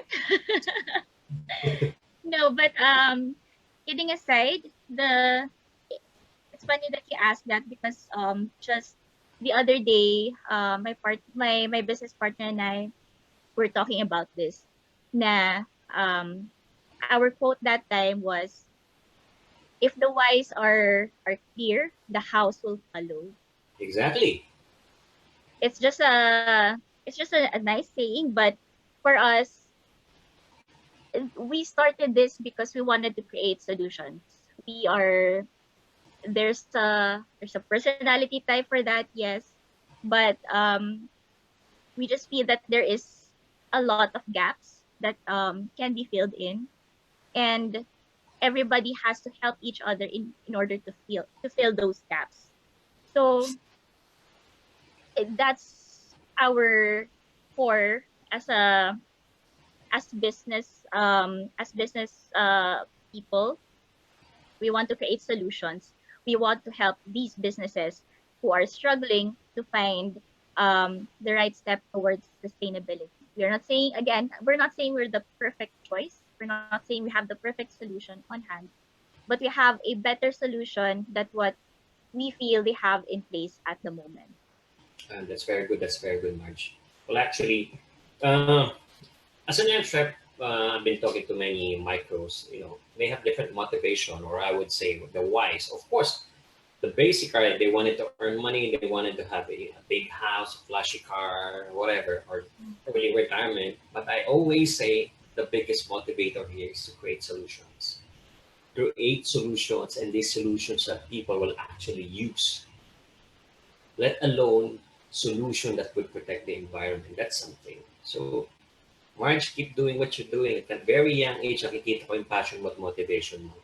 So from here to 10 years from now, keep that passion burning in you day in, day out, that determination in you, such that 10 years from now, you would say, hey, I experienced everything. Hey, there were the setbacks, the challenges that I experienced, nothing compared to the reward that you will be getting 10 years from now. So congratulations, Marge. Nakaka-inspire lang ng mga kausap ng mga batang enter tulad niyo. Thank you, sir. Thank you, and God bless. All right. Thank you. Thank you, Sir Joel, and thank you, Marge, for those responses for our reactors. We have an interesting question here from the crowd. I have been hearing a lot about compostable packaging lately, specifically for online deliveries. What are your thoughts on this? How great would the challenges be if concerned authorities make compostable packaging mandatory for online selling platforms? Well, it's not a challenge.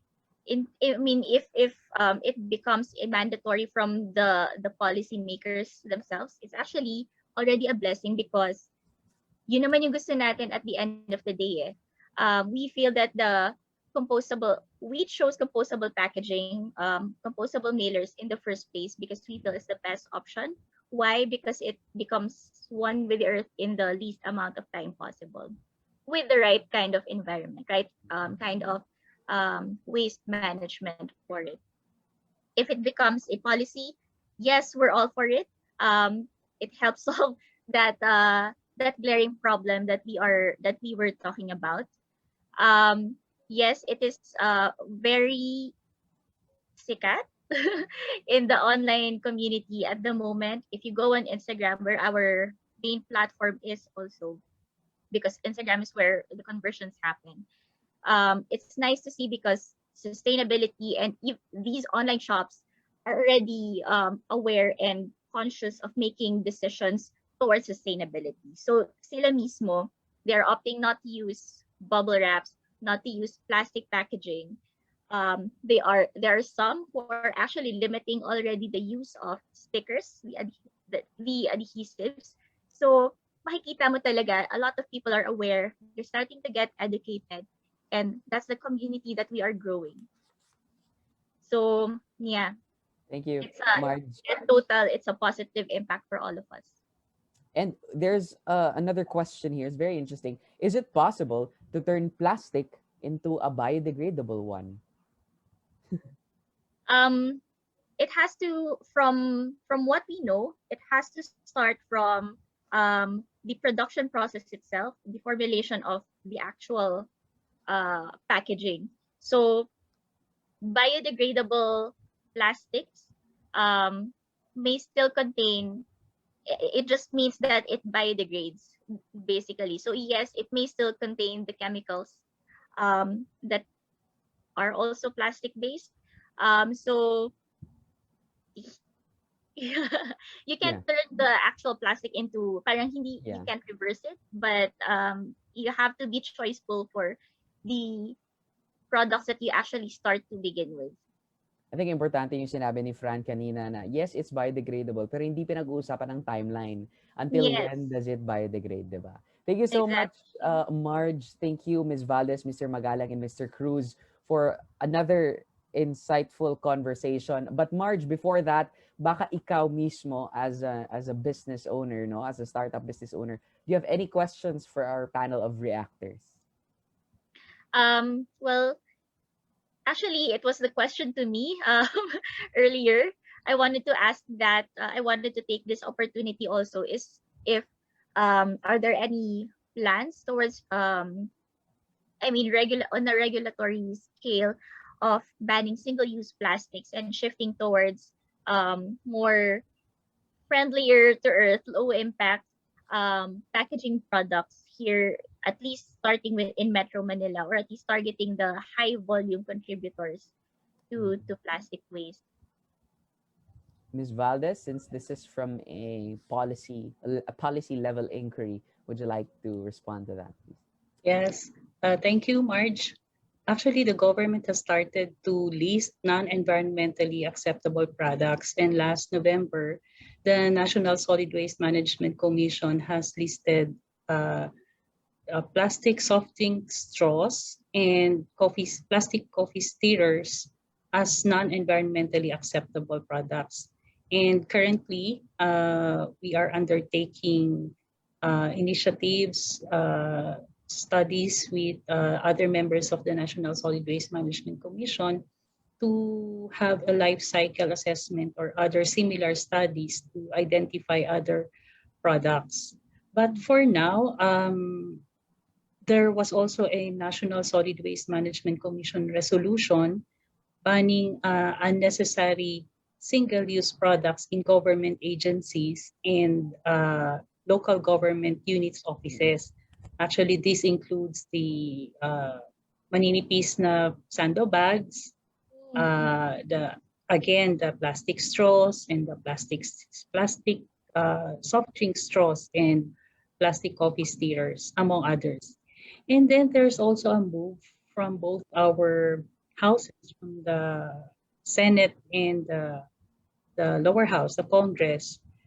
Bills have been passed and consolidated, and those were in several stages of technical working groups and hearings on the matter of addressing single-use plastics. That is, one is for banning and the other is regulating single-use plastics. So at the DNR side and at the National Solid Waste Management side, we have provided policies on non-environmentally acceptable products. And right now, there are draft bills in the House and the Senate on the single-use plastics, to address single-use plastics. So I think it will be, hearings will be conducted for these bills that were put forward in the House of Representatives and the Senate. So maybe we'll just await for the hearings, the outcome of the hearings, and eventually its passage. Thank you po. That's great to hear. Thank you. Hopefully, Sir Albert, Well, add also. can I also add? Go ahead, Sir Albert, very quickly, please. Yeah, because presently, pag sinabi kasing single-use plastic, there's always the idea na kagad-agad na there's always the idea, sinasabi nga ni Marge kanina na banning kagad and regulating plastics. Parang nagiging common kwan siya response of mga lawmakers. Yeah. In fact, may mga pending law, pending what you call this House resolutions sa Congress and then also the Senate. Yung mga law, House bills on or House resolutions on banning single-use plastic, and even for yung sa EPR, yung extended producer's responsibility, and many other more yung mga legislative actions na ginagawa. Pero yun nga lang, personally, I would like to look at yung readiness natin, ng consumers, lalo ng producers, kung ready na yung mga sustainable alternatives na nabanggitin kanina sa first presentation, and even you, Marge, na dapat in place na at may numbers na tayo at may evidence na doon sa paggamit ng mga sustainable alternatives, kasi baka hindi pa handa at hindi pa talaga well disseminated, saka hindi pa practice generally, baka magkaroon tayo later on hindi masusustain, baka magka-problema tayo sa sustainability dahil walang kliyente or walang market. So, and also if we have to look at the legislative interventions, I think palaging titinan sa sa aspeto ng different strategies ng circular economy, wherein first, hindi lang puro banning or regulations kaagad ang nasisipan, kundi ways on how to extend life of products by reusing and repairing. Other countries would like to look at yung mga repairing nila pag-repair ng mga materials para mas magamit kaagad instead of disposing them. Second, yun, in relation to repairing, nandun din yung recovering of parts and materials para yung sinasabi nating upcycling and repurposing could be in place. So yun, narinig natin initiatives on upcycling. Basically, it's a circular economy initiative. We will also have to look at that. And then also, yung sinasabi natin kanina na dapat may exchange of waste. Tulad ng ginawa ng EU before na there was this industrial waste exchange, yung kung saan yung waste ng isang industry can be used by the other. So walang tapon.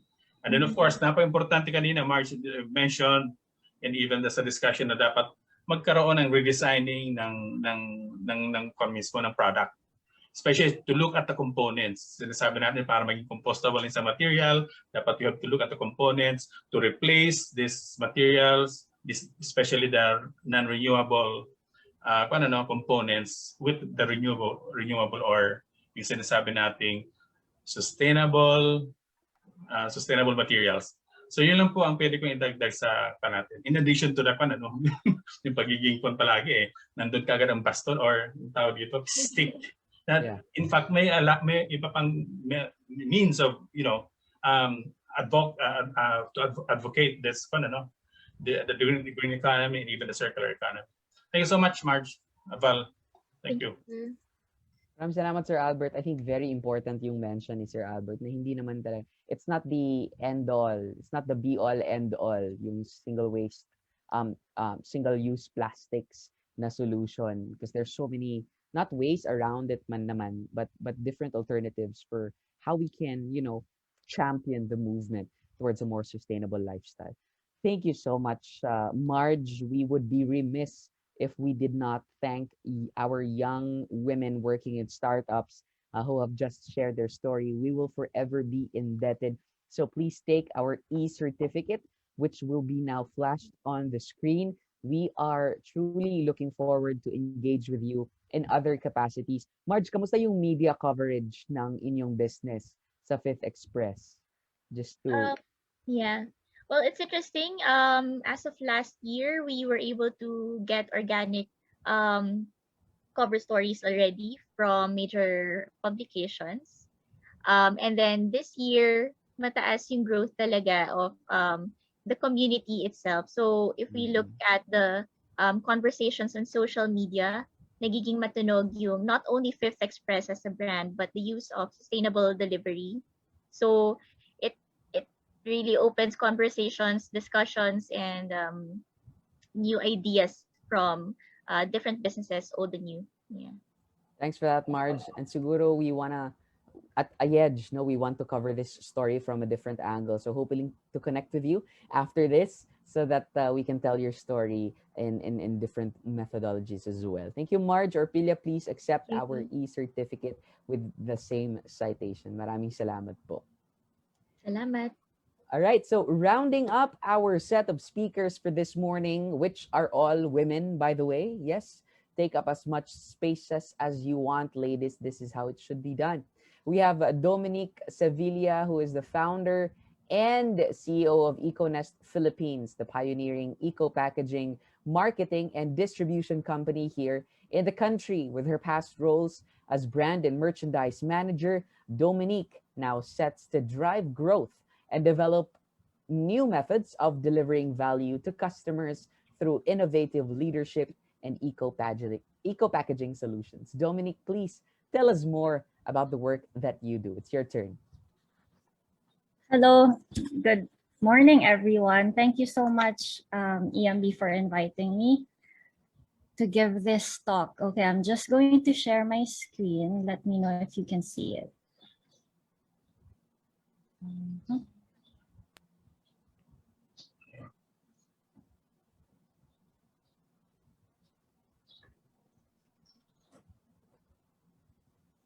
Okay, can you see my screen? Is it clear?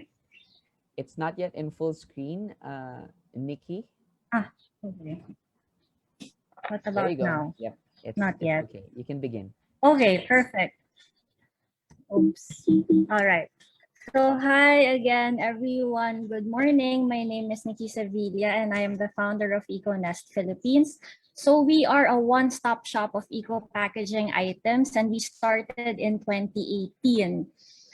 As you may all know, there are a lot of statistics already showing how challenging it is to really address plastic pollution.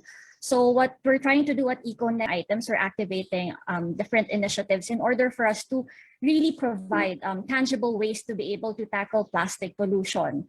So as a social enterprise, we're actually making use of the corporate sustainability approach. It's actually harder for social enterprises given that we have triple bottom lines.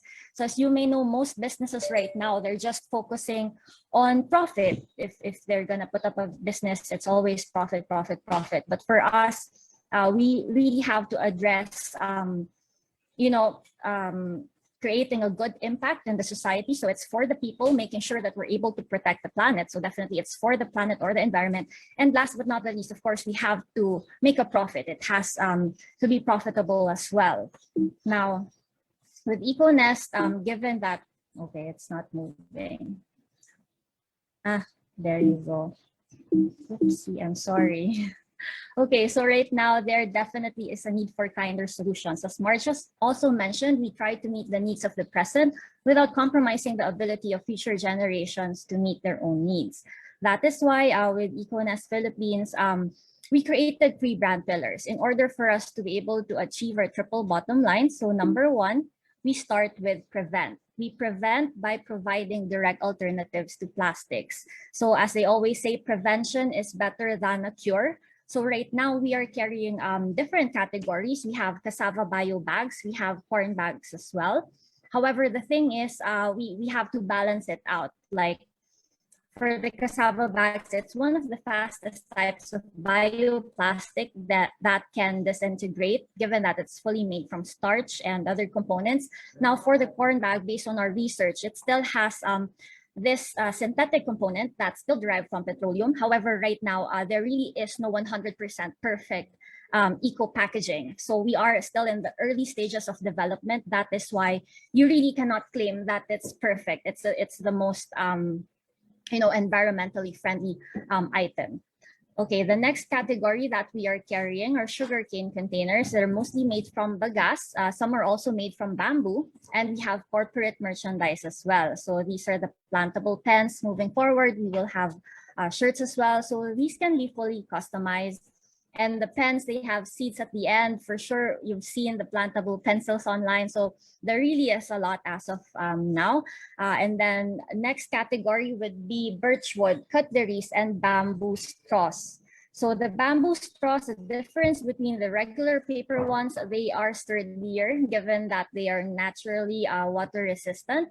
Last but not the least, for green delivery, we have craft tapes, we have honeycomb wraps. So these are direct alternative to plastic bubble wraps. As you can see, we are one-stop shop. We carry all these different items in order for us to really support enterprises. So not just the big ones, but even the small ones as well. We try to make it really accessible. That is why under the Sustainability Alliance that we have created, we have now activated more than 11 distributors nationwide. So the thing is, we really want to work with people who are in the community, who are really aligned with our vision, aligned with what we are fighting for, in order for us to really be able to communicate properly the benefits and features of these products, not only these products, but even with the regular people, like how they can improve or how they can make sure that they try to live sustainably in any way that they can. Now, for our second brand pillar, we have Cure. It's not moving. There. Okay. So when we say cure, basically we cure the mindsets of people through education by making available different collaterals in order for us to explain it properly or clearly to our partners, to our stakeholders, the information about the packaging items that we are carrying. So right now we are launching the EcoNest Academy. It's going to be the main platform for us and our partners to share their best practices on how they can live sustainably easily. So we want to make sure that it's really accessible, it's feasible as well in their own homes, in their own ways, or in their own offices as well. We have worked with different brands. Right now, we are working on a project with Wala Usik or Danjugan Island. They are activating small businesses in their area, and they are introducing eco packaging to go side by side with their refilling stations. And then we have also worked with Terry SA, Havaianas Common Thread, And previously, we did an outreach program and tree planting activity, and we educated some kids about the importance of saving our environment. And at the same time, we introduced eco packaging. So we showed them that there is such a bag, like the cassava bags that can melt in hot water. So imagine in a matter of minutes, it can fully disintegrate. So unlike our regular plastics, which really cannot degrade or biodegrade in years, this cassava bag, it can definitely biodegrade faster. And then we have also worked with Decathlon. Right now, we are supplying their cassava bags.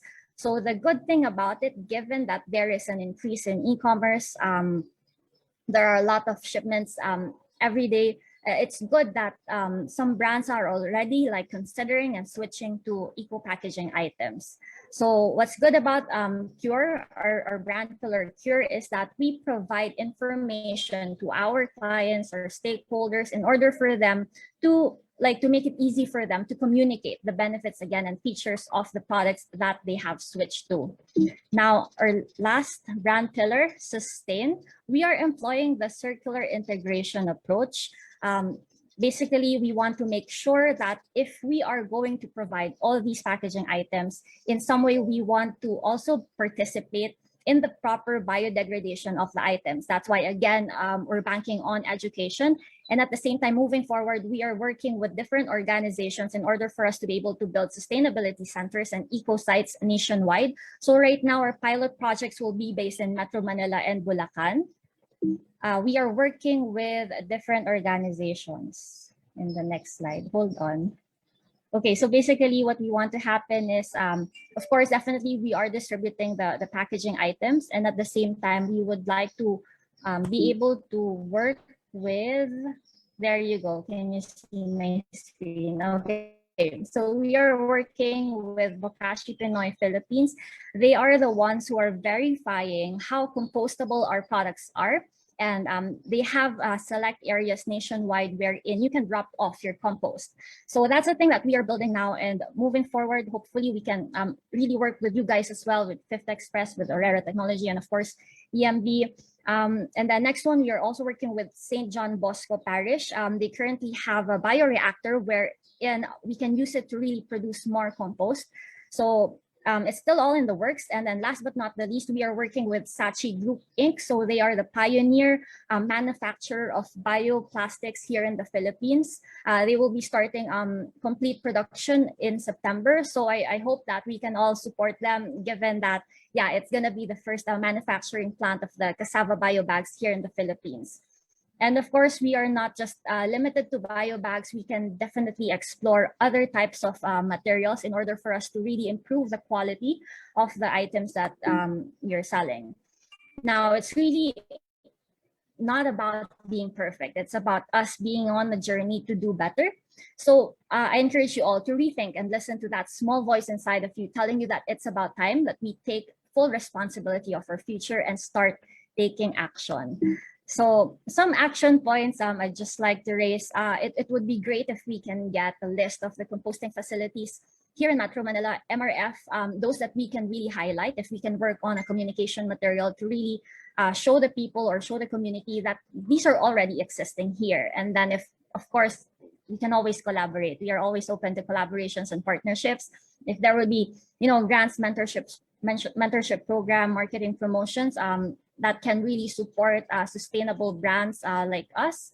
And then, of course, if there can be business or consumer incentives who are supporting or employing sustainable practices as well.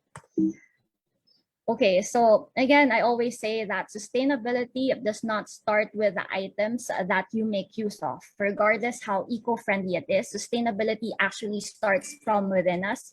The moment that we want to try to do something about it, the moment that we want to take action and be able to address it, that's when sustainability starts. So thank you, everyone. I hope you follow us online. It's at EcoNest PH. Looking forward to more collaborations with you in the future. Thank you. Thank you very much, Nikki. Your closing statement reminds me of that quote about zero waste living, that we don't need a handful of people doing zero waste perfectly. We need millions of people doing it imperfectly. And I think That's our yes. road towards sustainability resonates with that. For their remarks on Miss Nikki's presentation for the last time, we have our panel reactors. We begin with Miss Valdez.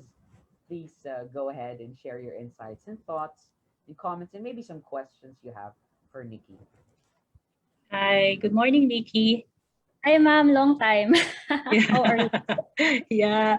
How are you also? It's good to see you. That was a very great presentation. And thank you for being an eye opener for some of us that there's really a substitute for the packaging that we are using right now. Just a few before my question. Let me just answer one of your query. It's the list of composting facilities in Metro Manila. Actually, we have it on our website.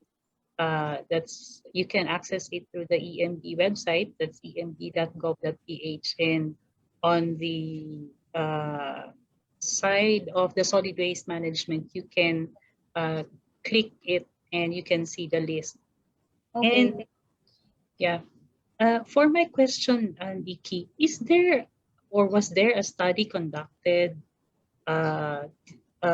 comparing the costs of these compostable products, the cassava bio bags, the corn bags, sugarcane containers, the pens, the bamboo straws? Actually, we are very much keen on the bamboo straws.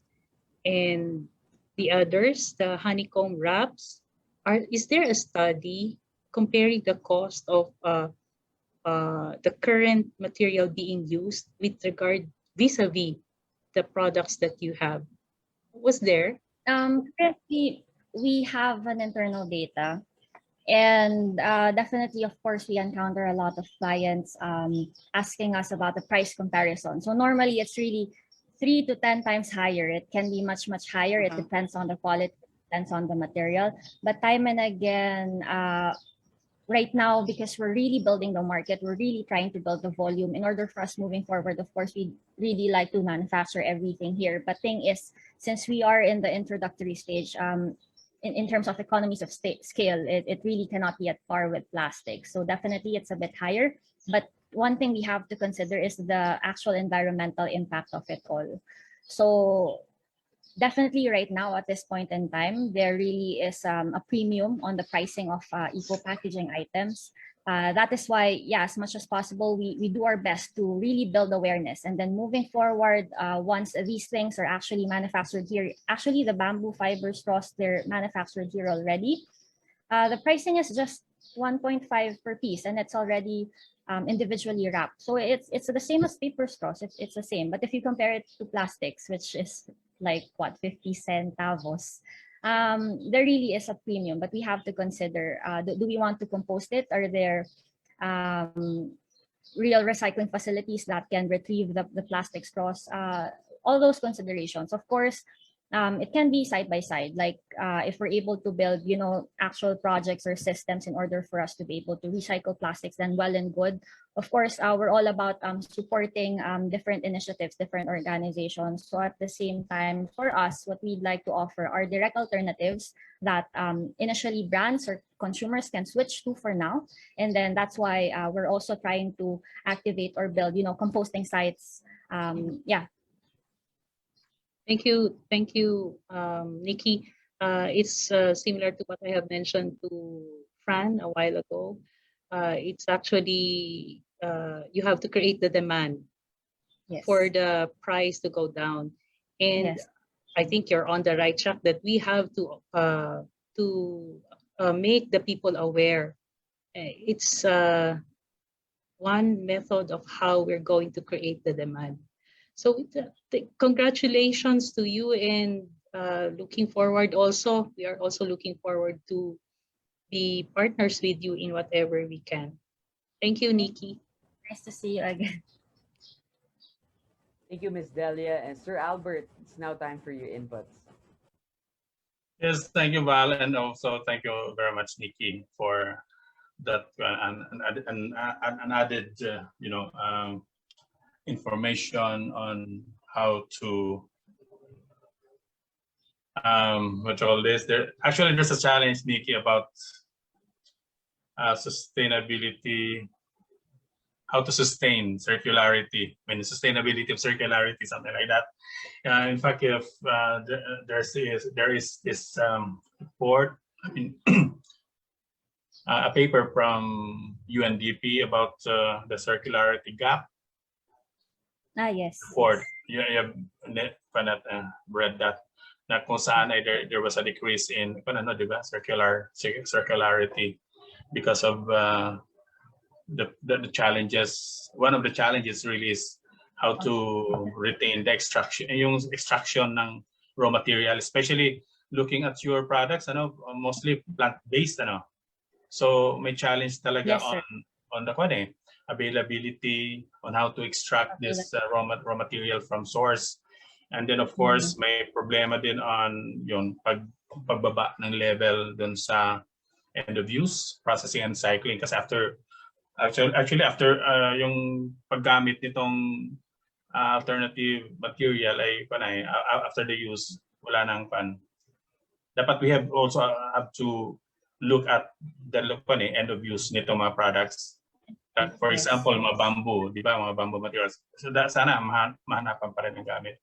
So those things, in fact, sabi nga doon sa report, yung mga recycling technology should be coupled with accompanying regulatory mechanisms.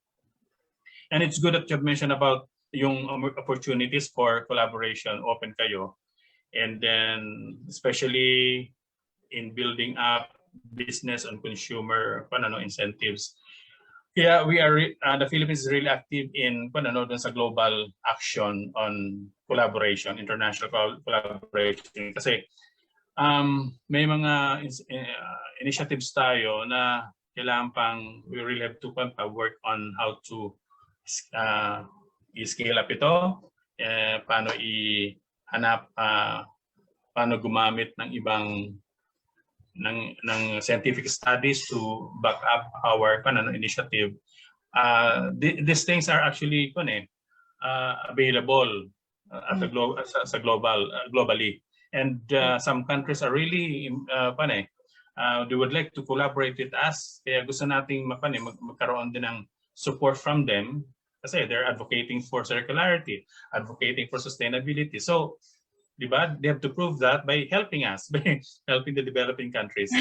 So we can be open to that. In fact, we can also, in addition to your request for the listahan ng MRFs and compostings, we can also composting facilities. We can also help you in parang tie up with our counterparts sa ibang bansa. Yun lang, it's not a promise, but we can work on that. And then last thing is good na kasi napaka-popular ng walang usik, di ba? Wala usik. Yung bago mo, yung initiative na yan. Several times na encounter ko na yan. And of course, siguro dahil may kayo, may the media can easily pick up yung inyong success stories. Wala usik, then parang naging popular na rin dito sa Pilipinas.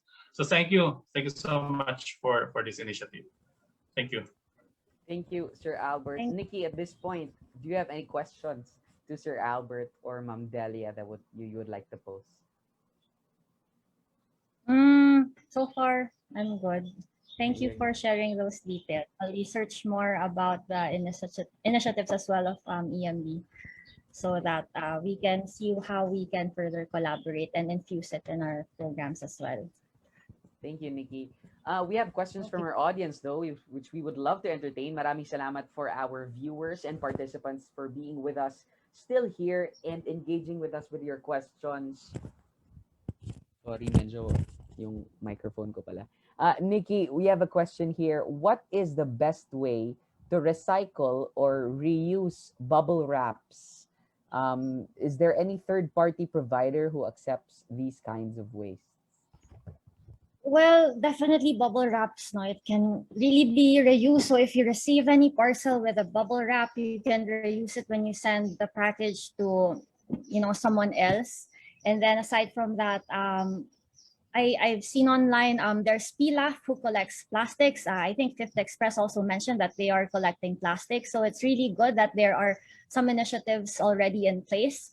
We just have to research more and look online. So definitely there are current recyclers already that you can tap for your plastic items at home. Thank you for that, Nikki. I think that connects well with the other question. I think nag-integrate sila. Kung may initiative ba daw where people can drop their online packaging wastes and turn it into a new product or upcycle them. Can you repeat the name of that brand or the business, Nikki? Right now there's PLAF if it's plastic waste.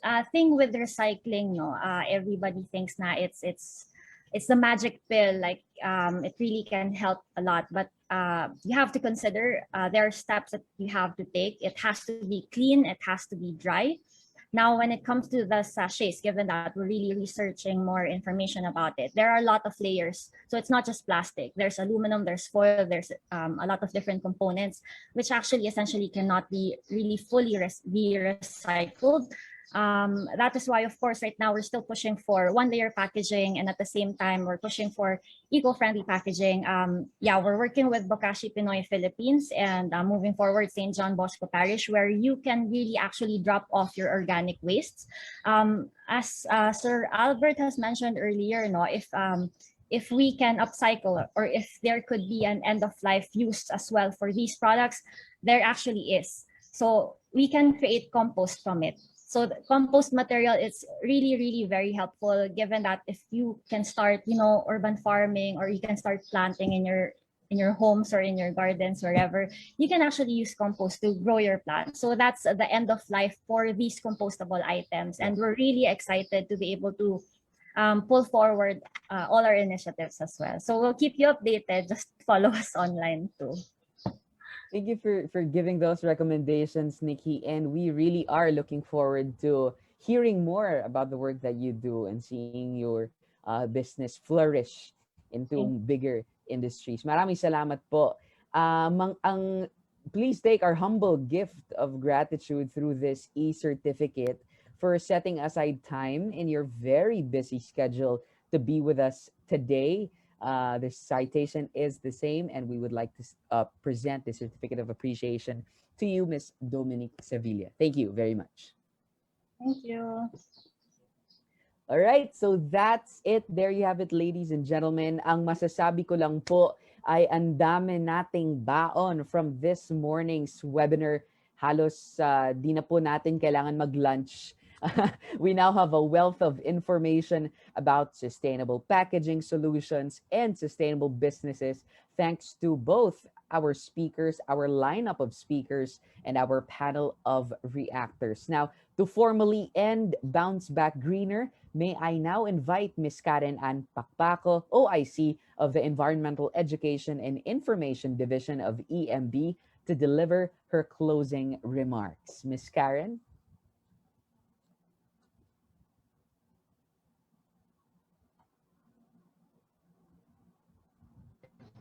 Yun. So, good morning pa lang. Good morning, everyone. To our speakers, Ms. Francesca Zaide of Orera Technology, Ms. Marge Orpilia of Fifth Express, Ms. Dominique Sevilla of EcoNest PH, and our panel of reactors, Ms. Delia Valdez of our Solid Waste Management Division, Mr. Albert Magalang of the DENR Climate Change Service, and of course, our entrepreneur coach, Mr. Joel Cruz. This has been a very informative and inspiring discussion for everyone. We certainly learned a lot. We are now made aware of various eco-friendly alternatives that are available and can easily be accessed. This is important because we are now informed and guided towards the right path as we begin to work our way towards a sustainable future. So all of us here agree that we should do something to protect this one planet that we all live in. There is a growing demand for these kinds of efforts, and consumers are beginning to understand the impact of their consumption patterns. As we work together to increase the awareness and share knowledge about these eco-friendly alternatives, we can influence the way people patronize products and services that will do wonders for the environment. So on behalf of the Environmental Management Bureau, thank you for sharing your expertise and your passion to really make a difference. EMB is committed to support initiatives like these, and we recognize the challenges you are all facing to do what you're doing, and we are grateful for companies and organizations such as yourselves that commit to achieve the triple bottom line. So again, thank you to all our resource speakers, our panel of reactors, and our participants in today's webinar. May this activity serve as an inspiration to everyone and be reminded of our shared responsibility in protecting the environment.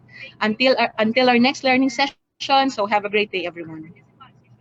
Thank you very much, Miss Karen, for giving us more reasons to believe that if we work together to fight environmental degradation through shifting towards more sustainable operations in the work that we do and in our everyday habits, we will be unstoppable. And we are assured to reap positive impacts. Maraming salamat po. At yun na po, that signifies the end of our webinar. Maraming salamat sa lahat for just, showing up and being here. Today is a Tuesday morning. You could have been elsewhere doing other important things, but you chose to be with us, and that is such a big deal. Make sure po that you fill out our communication evaluation form so that we may work towards bettering all our other learning sessions in the future. The link to our communication evaluation form will be given in the Zoom chat box. And make sure you like and follow us on Facebook at EMB Central Office. Mga kapatid,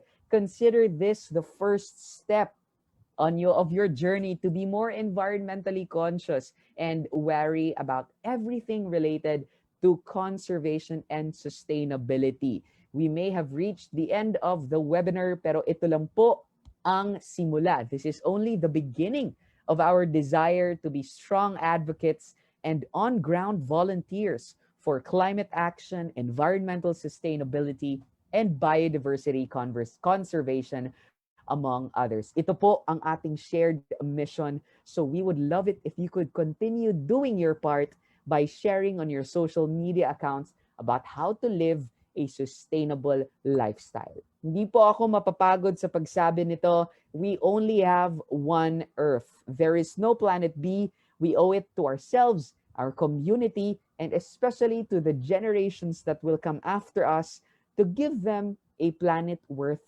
living in. Because at the end of the day, so many human lives are at stake whose future is in the hands of people like you and I. My name is Val Emil Vestil of AEDGE.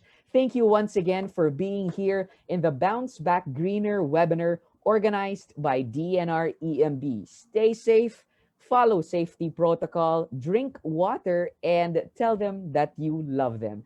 God bless you and see you around, everybody. Ingat.